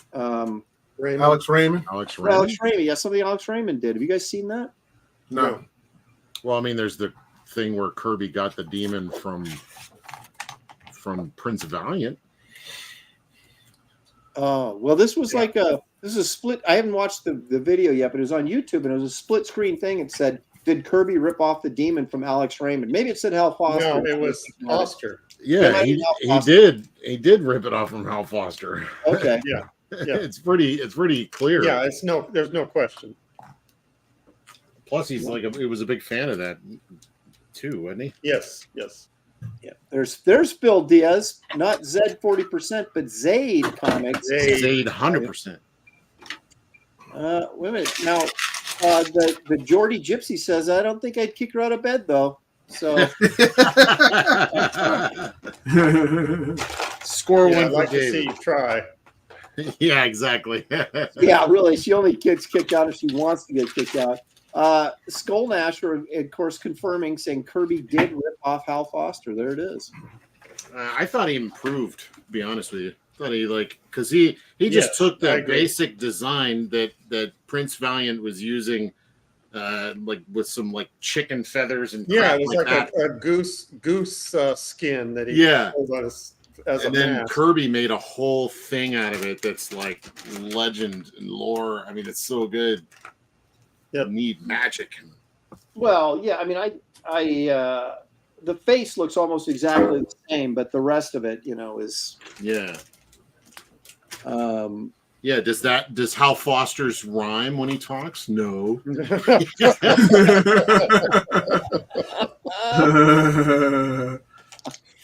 Is his alter ego named Jason Blood? No. Oh, look at this. Art of Roy comes in late, says Kelsey for the win. Right. Better late than never. Thanks, Roy. Good thing it's not a competition. We don't, we're not handing out trophies or anything here. We're just pats on the back. Mine has well manicured toenails, I'll have you know. That's right. Those nice boots. Well, mine does too. Yeah, see. Ours are ladies. Now, see, I think mine works better because he's a little bit fleshier. You know what I mean? A little bit fleshier. A little thickness. Well, mine has lights though. Oh, David's got lights though. I don't know. David will kick your butt, but no, I actually the thing I like most about Kelsey's is that little Charlie Brown stripe she has in her midsection there on the shirt. Yeah, that's true. I didn't even think about that. She does bat symbol Charlie Brown like. Yeah, exactly. All right, let's see what I can do. No, I'll tell you that I think David did a really great job, completely reimagining the character. Kelsey's actually has a nice outfit there for the redesign of the costume, and mine's just a freaking awesome drawing. So we all have selling points. We all have selling points to our. Oh my gosh, George said, oh no, who is it? Oh, there. Blackjack says, Aaron's looks like Anna, the Star Wars girl. Oh. I didn't know that. He thinks everybody's looks like Anna Star Wars girl. Well, maybe. Anyway, how come my light's not as bright as yours? Hey, David's not investing in camera equipment, but he has got the strobe lights going. So there we go. Now we're talking. Oh, that's creepy. No, that does look creepy. That's like Now you're That's like Oh, an now- amusement park ride. I'm gonna Yeah, have a seizure from all these lights. we're all gonna go into epileptic seizures. I'm gonna get sued. This whole channel will be shut down. Hey everybody, that's pretty much the show for today. I want to thank everybody for joining us. You guys in the chat, we could not do it without you. We appreciate the super chats and all the witty commentary, and sometimes off-color commentary, and sometimes just downright offensive commentary.